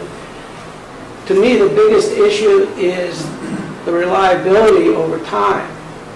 And that's not something that I've heard anything that really, I don't know if you can address it, and if you can't address it, I really get to worry. But I live there, and at least one of my children will be living there. So let's assume 50 years, and he's going to have kids. You know, what will he have to face if the system fails or if things degrade? So I don't know how that's addressed by you. There is the state law, but I don't even understand how the Board of Health has to judge this. But my concern is primarily that this project is highly complex in its current configuration, and they've had to develop more and more complex systems, both on the stormwater management side and on the septic side, to make it work. But the more complex it is, the more chances for failure of one sort or another, and that's what affects me down the line. Not the first year, not the first even 5 years. I'm going to just assume that it's a great system and it works smoothly. But over time, we end up paying the price in terms of visibility, in terms of soil erosion impacts, in terms of whatever that can't be predicted. I have a septic system behind my house, and I can predict and manage that septic system because of its design and the acreage required, the zoning required. With this kind of density and with the kind of complexity that they're proposing, in both the septic system, the treatment area, as well as the upland area where the actual leaching fields are going to be, the stormwater drainage system, and I know it's a conservation commission, but also the wastewater treatment and the outflow of it, how will it affect my wetlands? There's too many questions that cannot be answered. That's my feeling right now. So as a quick question related to that, in the layout of the SASs, are the reserve areas already there? Yes, the reserve areas are in between the trenches. So we have trenches that are 6 feet apart and reserve area trenches in between each of the primary trenches. A lot less steep, 3 times the effective width of depth. It is minimal. It's a common configuration, and with the zoning that's provided in the real flows, you can sufficiently replace one field at a time if necessary. It's impressive.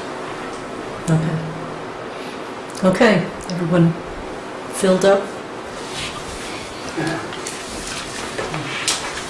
Okay, so we'll see you in a couple of weeks. Thank you. Is there a Are date they for the next? formally on our agenda, obviously, that we have to, they talk about how, they talk about how they weren't told about this and that. Formally notified. All right, we're going to take just a couple minute break before continuing our meeting. Is there a date, the next meeting for us to know about? What I don't think we have yet is time. November 18th. We think there's another hearing or appointments that night, so we just need to see what time it would be. We'll try to make it as early as possible, but that is dependent on what else is scheduled. See you later. Thank you. How you doing, Bruce? Said we don't take care of We don't take care of our board at home. What do you want? Is it under $50 worth?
I think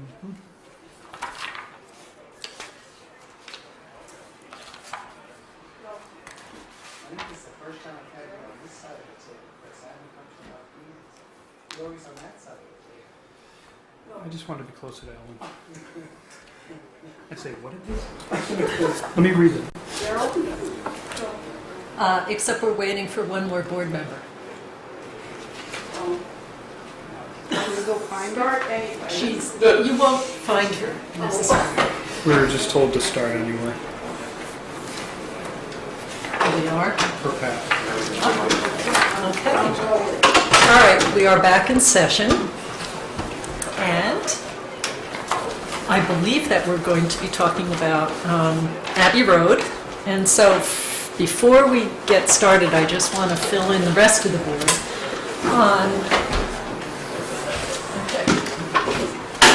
on what's been happening since our last meeting. And if I can summarize it,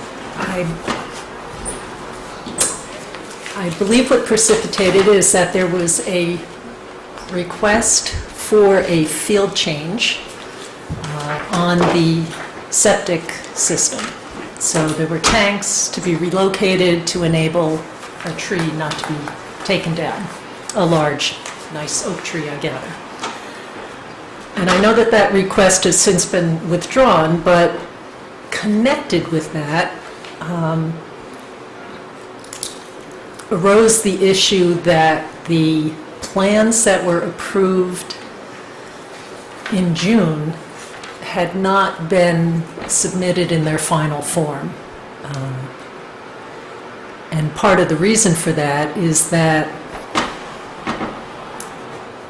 there was a tight time schedule. There were revisions to the layouts of the buildings and driveway, which I believe was your plan. So it moved from really a road in the middle of the buildings to a roadway that went around the outside. So just as an aside, a really lovely change, very livable, attractive kind of a plan. So the way, I guess in my mind, the way I see it is that it was a change. Maybe you had been searching for some time for something different to do with the project. This new idea came along.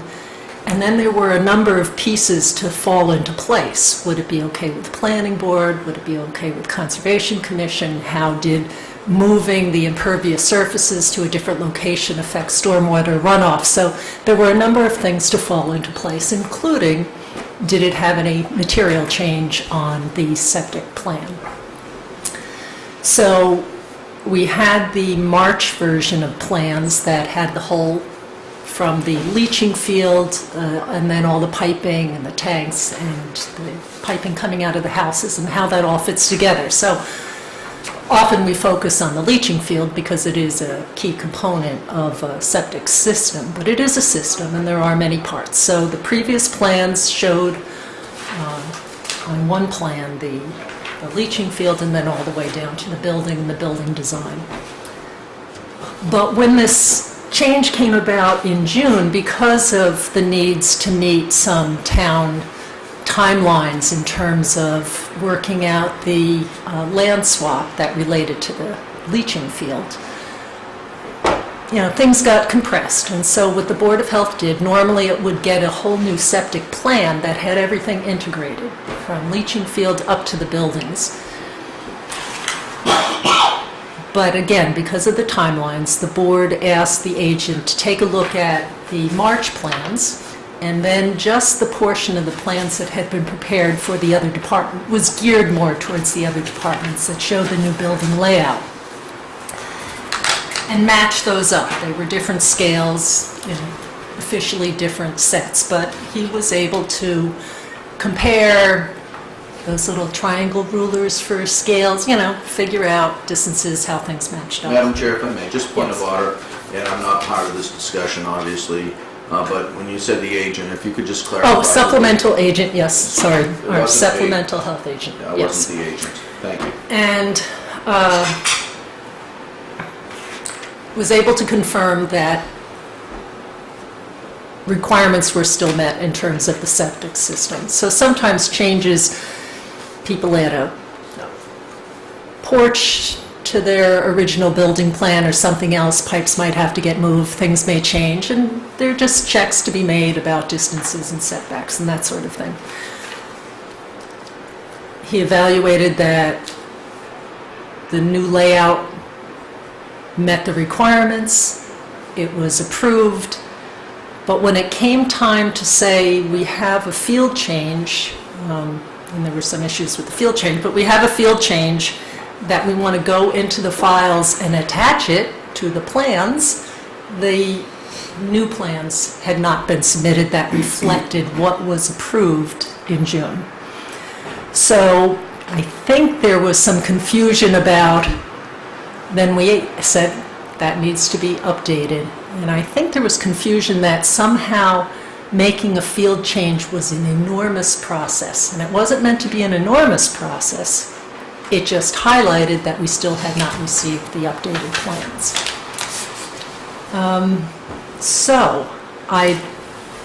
Since then, we have received, what was it? Monday? Was it Monday? Yesterday? Monday?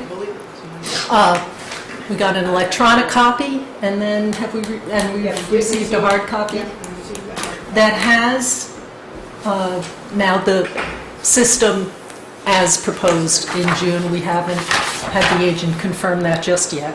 Okay, that's the field change, but so that's good. That's a wonderful step. That's the kind of thing we need. We need 5 copies though, because one we keep in our files, one we give back to you so you have proof that we've signed off on it. Then the building inspector needs a copy, Conservation Commission needs a copy, and one's a working copy. Did I get all those copies right? So that's just what we need on that score. If you choose to reopen the tank relocation, I don't know if this is something you consider, but I spoke with town council yesterday, Monday? I've lost track of the days.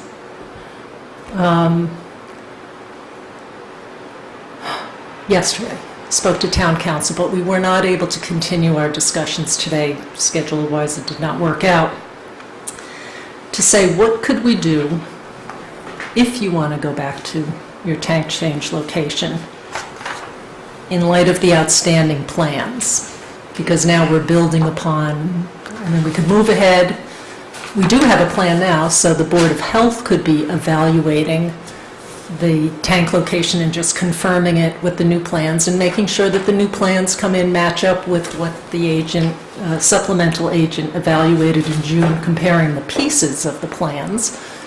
And so if you want to do something like that, we will try to figure something out that allows you to move ahead with your schedule. But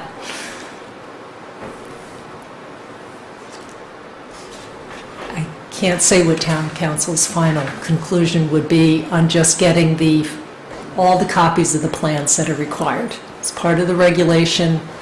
Other towns have similar requirements. They require multiple hard copies. According to town council, it's just very standard in many towns. So there's nothing too unusual about that. And all the other revisions have been provided according to that standard. So, the one thing, and we did ask the agent in terms of the tank location. Did we have that other example? Did you happen to bring a copy? Oh, this one. Okay. So we did try and check into what is a similar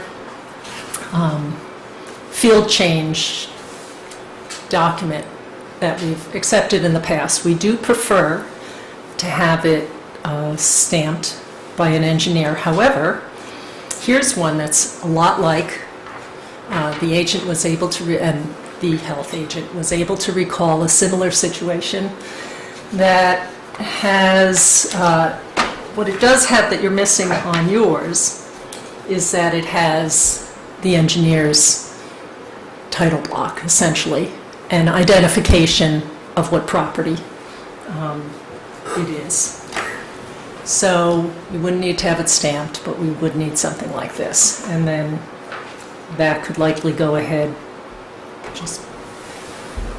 But in terms of us giving a formal approval, I'm a little stymied, and that's why I've been talking to town council on, can we give you approval when we haven't received every plan? We have the plan for us to do the technical review, but we are the board who is in charge of collecting those other copies for the other departments because it's a requirement that it be in their files.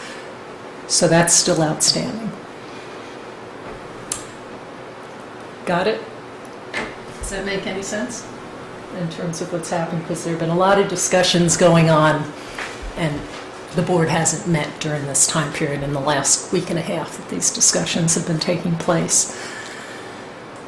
So, I don't know if you had something different or specific you wanted to be talking about, or is there some way that we can get this straightened out, get moving forward again?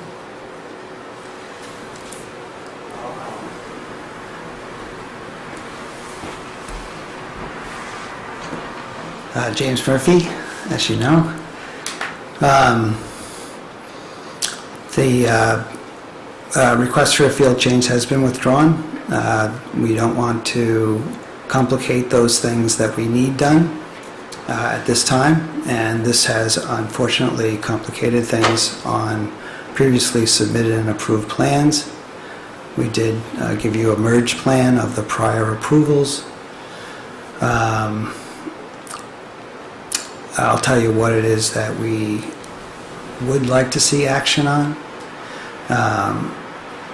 Last week, there was also submitted building plans for approval, building permit plans. On September 25th, we had been granted a foundation permit based on the plans that were of record at that point by the Board of Health. Subsequently, we filed for a full building permit. The building permit, in order to be issued, has to be signed off by, amongst others, the Planning Board, the Conservation Commission, the Historic District Commission, and the Board of Health. We've already received our sign-offs from the Planning Board, Conservation Commission, and the Historic District Commission. We haven't received any sign-off from the Board of Health. We're worried that it will be delayed. We're worried that prior inability to communicate effectively between us will interfere with that being issued in a timely fashion, which is particularly important because, as you probably know, the building inspector is leaving at the end of November. So if we don't get our building permit approved by the existing building inspector, that could cause us some additional time.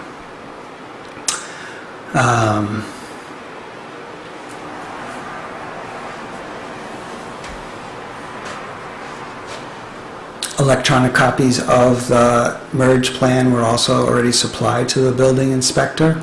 I believe also he was provided with his own printed set, or was the printed set of the merge plan provided to the building inspector? No, just he only asked for electronic set.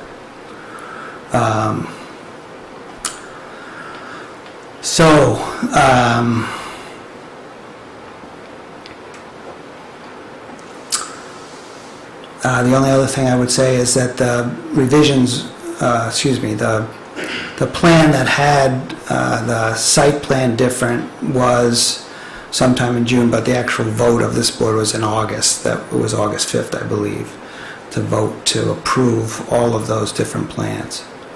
So the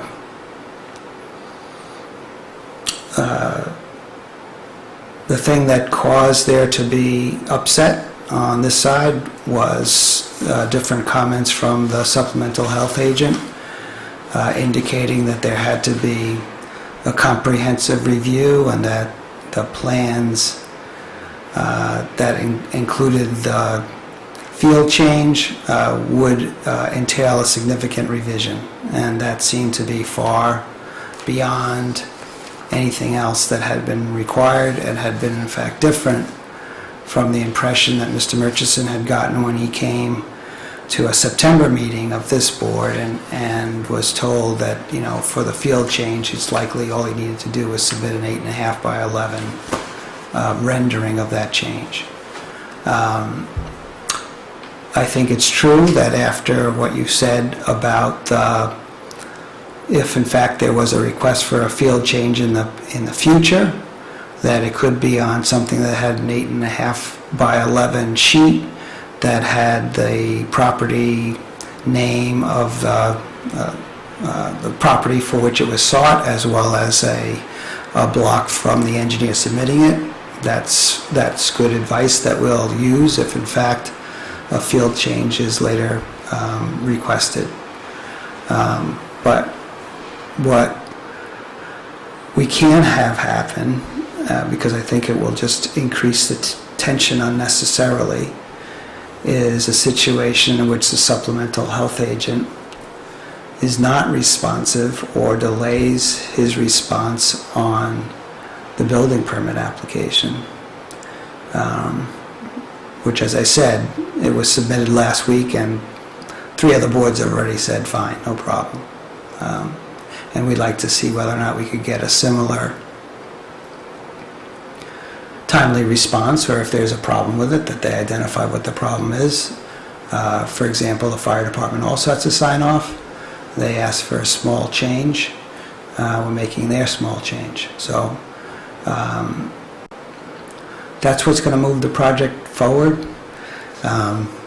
For better or worse, there's less people at this meeting on this project because I think the town supports it than at the previous subject matter of tonight's hearing, in which there seems to be a little bit more contention. And we really like the board's support. If in fact there's no additional fees being sought, and it's only that additional hard copies be produced, then we'll at least know that that's what the difference of opinion may have been before. I would point out that along with the building permit application, an additional fee of 2% of the building department fee was paid to the Board of Health. The building permit application fee was over $35,000. The fee attributable to the 2% was approximately $700 just recently paid to the Board of Health. So lots of fees have been paid. There's only a little work for the supplemental agent to do. And then if the only issue is 1 hard copy versus 5 hard copies and everything else has been resolved, then we'll know at least what what separates us, if anything. Okay, just on a practical, go right That's a ahead. question. I just want to clarify something, because I'm new to the board, obviously, and I missed a lot of the stuff that happened before I joined. But I'm so confused because my understanding of what happened, and I didn't know anything when I spoke to Mr. Murchison the other night, but then I, was that I think the reason that this happened was because we were actually trying to help the project, and we approved it, and we voted on it, and we thought that was a good change. And I think that the issues that happened after that were just technicalities, but if we hadn't done it out of order to try to help, that would have been required first. But then, because we had done that, then I guess it was overlooked, and I don't know who overlooked it or how, but if it was an omission that was then identified, I feel like it's unfortunate that it somehow supports the thesis that we're difficult to work with, because I think we were trying to help the agent who was assigned to work with you on this project was the person who had both omitted it and then identified the omission, and then now is trying to sign off or whatever. So I feel like it's unfortunate that you have the impression that we're not trying to work with you, because I think, to me anyway, it was more of a technicality, and it was like a procedure and sort of what would have happened for anybody requesting a field change on a project, not anything against you. You know, just because we had gone and approved it in advance and that piece was overlooked, it was an omission, but I don't think it was us trying to prevent in any way the project. I think we were trying to support the project. I do appreciate that. I would just say that the October 28th email from the supplemental agent said, these meetings and discussions have not included a comprehensive review of the most recent septic plans. Therefore, these recent set of plans are a significant revision. And I think that's where, even though we tried to say to him, no, all those plans you've seen, you've looked at, they were approved on April 29th. Then the redesign of the site, not the septic, was shown in June. You compared them. You commented in June and July that there was no significant change to those plans. Then on August 5th, this board voted to approve those plans with the revised site plan. And now we're just asking for a little tank chart change, and bang, he's saying, oh no, you're back to a comprehensive review. You're subject to a comprehensive review. I think I've been told since then that he may have overstated that and maybe incorrectly conveyed that, but that had caused the building inspector to be so concerned that he said maybe I should issue a stop work order in connection with the foundation permit that I issued in September, because I based it on the fact that the Board of Health had approved everything. So, you know, we are where we find ourselves, I always say. And right, and as we had discussed at the beginning of last week, comprehensive, in his mind, just meant all on one plan, comprehensive, all the pieces all together to evaluate. So, and then that fell apart again in terms of understanding that was all that he was after, was just taking care of that outstanding issue, because we, the board, had asked him, yes, please go ahead, use the pieces, put them together, evaluate it so we could keep things moving along. So anyway, I think we get that now. We're in a better place. Again, I want to say that the field change per se, based on, well, let me step back just for a moment. Now that we do have the full septic plan with the new building driveway layout, he will be giving it a once over again, just to be sure, because that's what we do with any plan that comes in. So he's just going to say, does this look like what he reviewed back in June? So there will be a review, but if you know that it all matches up, then that's fine. Everything will be fine. So back to your tank change, you shouldn't interpret this, whatever has happened in the misunderstandings, as somehow being an impossible hurdle if you want to do that. That's what I'm trying to say. What I was just trying to understand from town council, and I don't have an answer from them yet, is can we give you an approval on something when we still have this other thing outstanding? That's all I want to know from them. Or do we have to condition it somehow, provided that we get all the plans and it works out? I don't know. I just want to find out if there's a practical way to move ahead. Sounds like you don't want to do that tank relocation anyway, so that may be moot.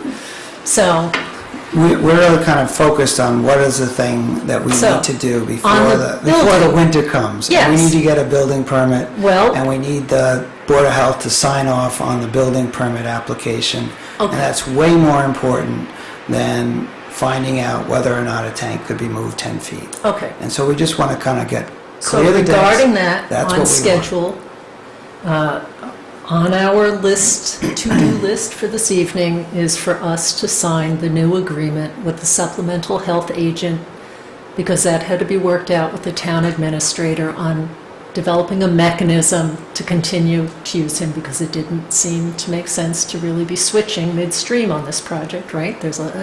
Anybody starting up would take a lot more hours and a lot more time to address any issues. So that is ready. We have that to sign tonight, and then we can get him working on that and let him know that it's important to do it as quickly as possible.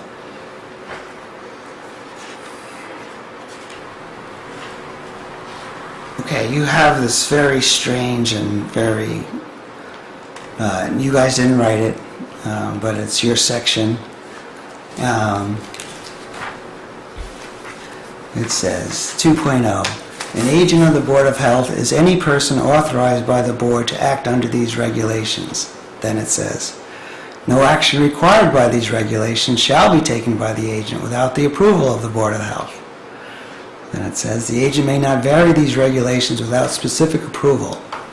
Then it says, in the most curious fashion, wherever reference is made to the Board of Health, it shall mean the Board of Health or its agent.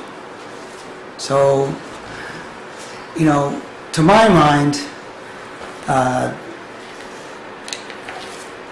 you can help us help the agent prioritize action on this building permit application by essentially instructing him that, you know, unless he tells you to the contrary by date certain, it's going to be deemed approved. And give us, you know, kind of some comfort that there is going to be some timeliness. And whatever those disagreements may have been about procedure and finding out from town council about whether or not we need to give you 5 copies of one, or whether or not comprehensive meant a merged set, or it meant a review and starting all over and all those things. October 8th was when he got the field change, you know, and no action, and we're November, probably almost November 5th if we waited any longer, right? And we can't bear that.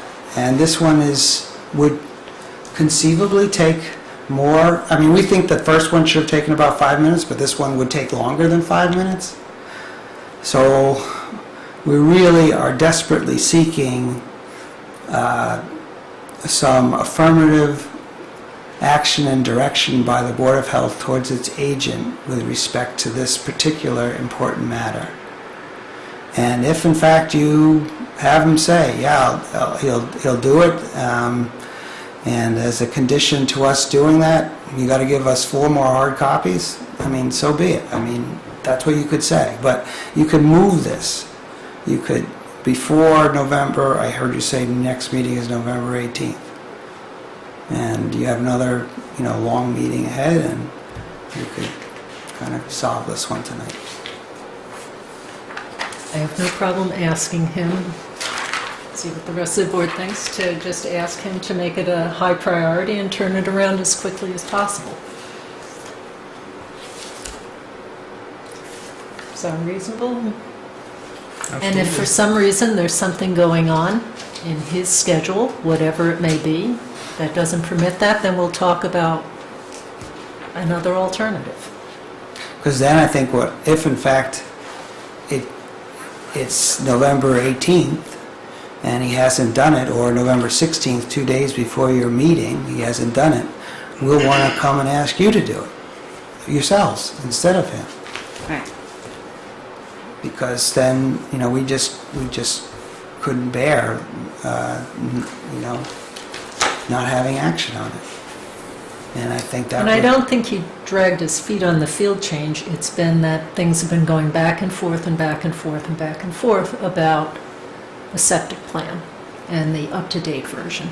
So I don't think it's been dragged out entirely by his evaluation all this time. It's that goes to the file, he wants to compare this, oops, not in the file. I think that's all that happened, so.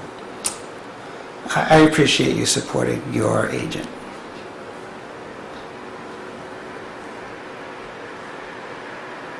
Been trying to support you too. Okay, I appreciate that too. I'm trying to figure this out, make it work, figure out what the misunderstandings were. Although I could see how easy it was, I have to say in my last email to you saying, great, here's all you need to do for the field change and get us the 5 copies. I saw that instantly. I made the mistake of not separating those two things. Despite the discussions that we had had in some of the other communications, that maybe you just saw that again as them being linked as opposed to one was an outstanding matter, one was an easy matter, but following on the heels of an outstanding matter. So, and then when I saw that, I said, oh, I guess this is this is how it happens. So, we've been trying to help, I think, all along, as Rebecca pointed out. We've been trying. Okay. It's a complicated project. I also think that none of us realized that it had happened, that there was this omission that then got identified. And it's a good thing it was identified, I suppose, for the liability risks of all the people involved. But it's a shame because I think we all really were in support of the change and the project. So I'm sorry. Although I don't mind seeing you, I was very happy that it had been 3 months since I had. That was a good thing. The other issue is, I think that they're asking not to pay the revision fee this time around. I'm not sure. You've paid the other revision fees for septic plans. I'm just curious what makes this one different. Well, You're asking. Your only basis that you have to charge a fee is under section 3.4.4, titled Plan Changes. A new application and fee shall be required when, in the opinion of the Board of Health, A, a plan is substantially changed, that didn't happen, or B, additional soil tests must be conducted, and that didn't happen. Except the fee wasn't paid in June when the revisions were submitted. Well, I have a... They were submitted in pieces at that time, so right, it wasn't the same plan, but the pieces were submitted and reviewed, which was a little harder for the supplemental agent to review because it was in pieces rather than on one, so... Well, I have a list of different fees that have been paid, and if in fact that's, we bite our tongues on some of these too. So for example, we had to pay a fee for the EHIR, even though that's not on your fee schedule, although there is something that says fee for any other permit or license not listed, so it wasn't listed on your fee schedule. The fee that we paid was $500, not $50, which it says on your fee schedule. So there have been over $13,000 paid already in fees. Well, some of that was EHIR, which was shared by a number of boards. Some of it was $8,000 approximately was for peer review, and then there's been another $700 paid this week. So we're asking that, given the relationship between the amount of work required to do the things and the fee being paid, that there's still sufficient balance for you not to charge a fee in connection with this, either because it's not called for, or it doesn't meet the standard in your regulation, or because other fees have been paid that cover those expenses. Anyone else have any thoughts on this?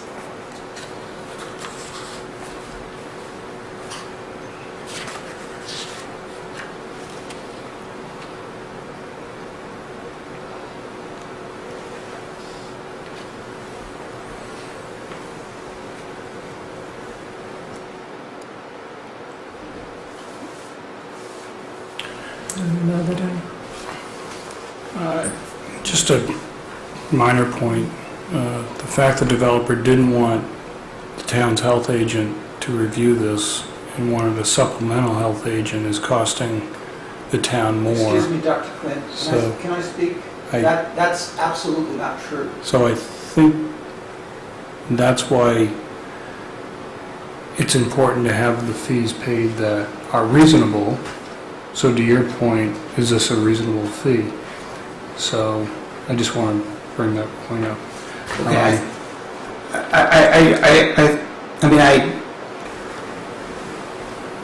The supplemental agent was not actually requested by Mr. Murchison. I think it was that the town determined that given the circumstances that had arisen, that so that there wouldn't be any appearance of a conflict of interest, that it would be beneficial for both the town and for the applicant to have a supplemental health agent. And so I think that's the part. The second part is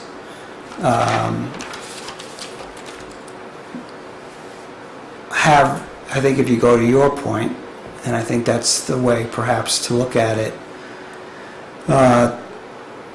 have the fees that have been paid to date been reasonable in relationship to the work that has been done on this project. And we would contend that they have been more than fair. For example, this is a very unusual situation in which the most recent fee being paid is 2% of the entire building permit fee. So in most situations, that fee is, if you look at it, 2% of the building department fee or $25, whichever is greater. So for the normal person who comes in here to get the building department sign-off that we're asking for, they pay about $25. We're paying about $700 for that. So it just seems to me that if in fact you say to yourself, okay, maybe there's this question about whether or not there was a fee of $300 or some odd dollars due in June, but we're getting $700, we've already gotten the $700 this week, and that's kind of more than fair.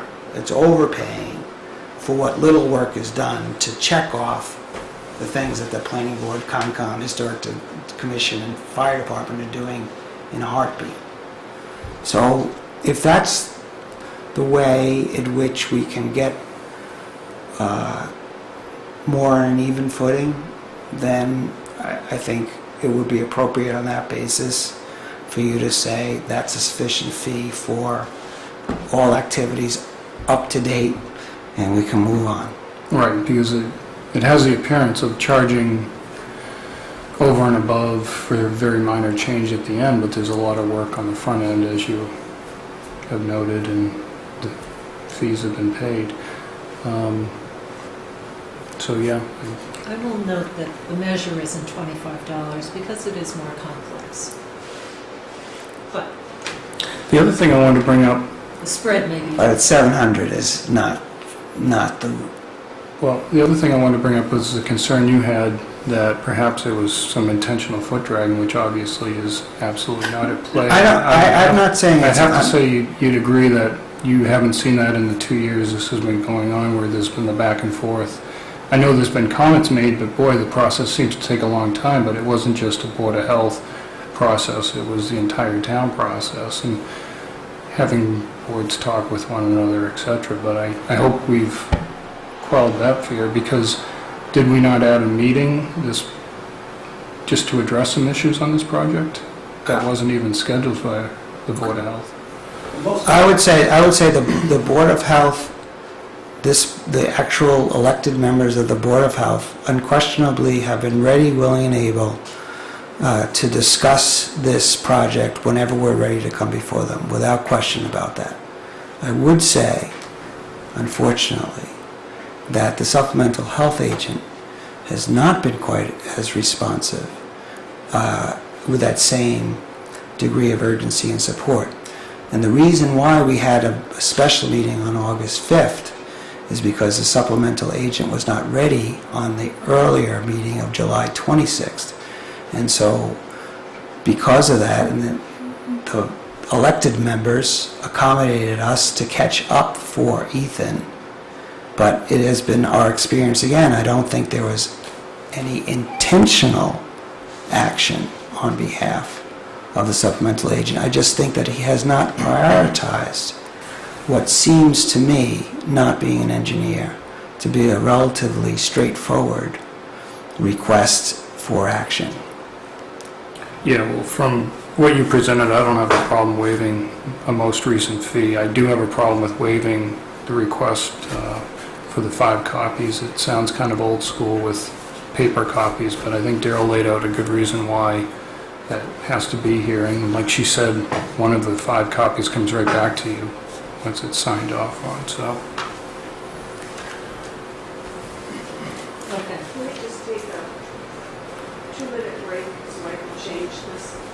You can probably just stop if you want. No. Unless, okay. All right, 2-minute break. Would anyone like a sweet bite?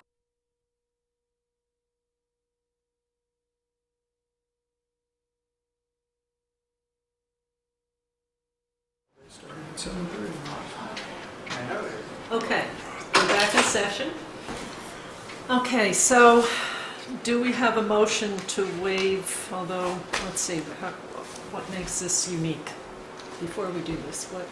Jim's point that a review's been done and fees have been paid prior to this, and this is the tail end, it's a minor change, minor request. I think that makes sense. Might others argue that their Well, let them come and try to final argue it. tweaking revisions are minor?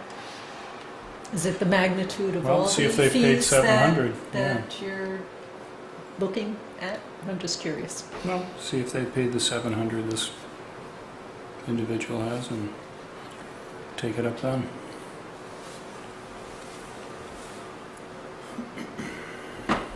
Any comments on, or do we have a motion?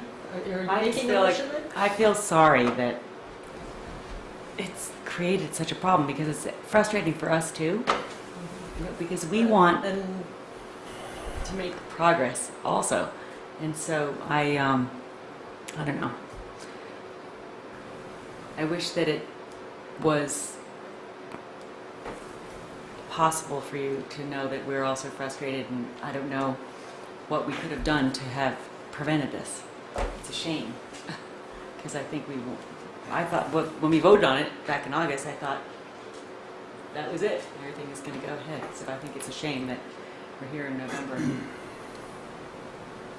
having this And conversation. I guess I'm just concerned about setting a precedent that says we're waiving fees because somebody's already paid enough. But there is something coming of some review of fees, who knows if it'll be covered. So I'm curious as to what is the justification. That's why I was asking, is it the magnitude of what they've paid thus far that is influencing? Yeah, it's a Your simple, thoughts? simple fact that it's a 10-foot change, which anyone could see as a minor change. Oh, no, this Can I clarify? this has no Can I ask fee a question? associated Are with you it. or are you not saving that tree?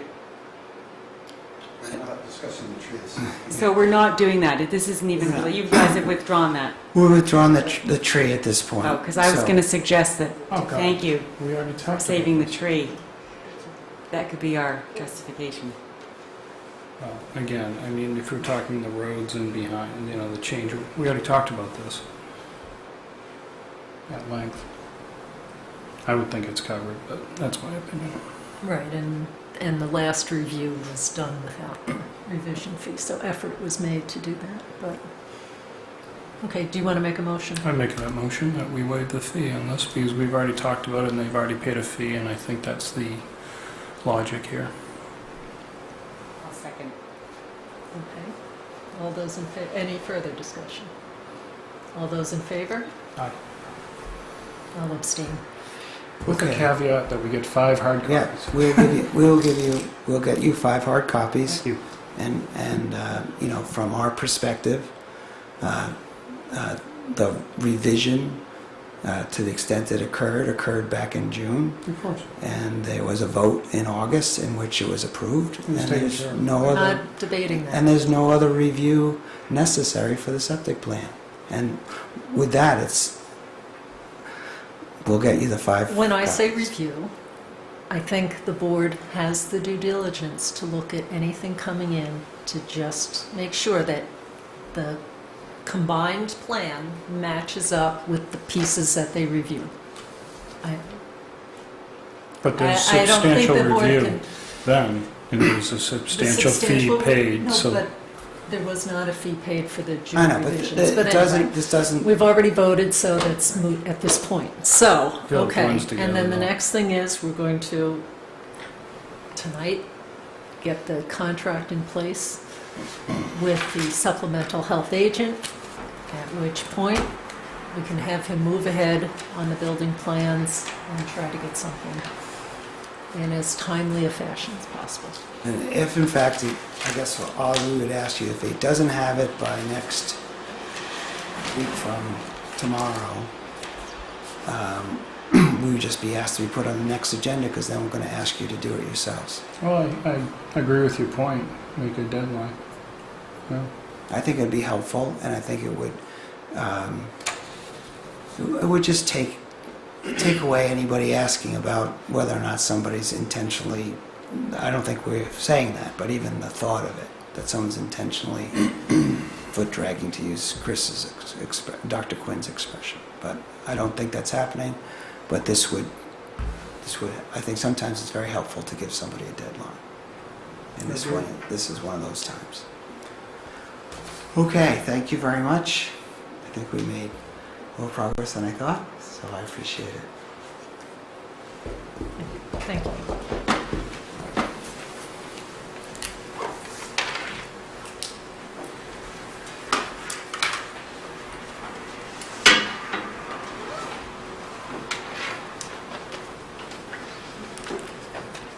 Next on the agenda, Madam Chair, Okay. shall we start from the top? Since one of the requesters for the televising, Pat, if you want to, What's Addie? well, I don't know that we really need to record the rest of the meeting, or is it? As far as my request goes, I felt that was sufficient. The important part of this evening's meeting was televised, so. So truly, I would I say, know it's been a late night for you. yes, it's a long meeting, and I know that you had other things that you wanted to I be second able to that. attend to, so Yeah. we're fine. Do we need to vote? I don't even think we need to vote on it, so we didn't vote to do it, so. Thank you, Pat. Yeah, so you can consider your duties completed. We Signing do off. appreciate you coming in, Good night, and helping Tokyo. us out. Okay. You can't control that Oh, up there. It's all Pat. It's the wizard behind the curtain. Okay. All right. One thing.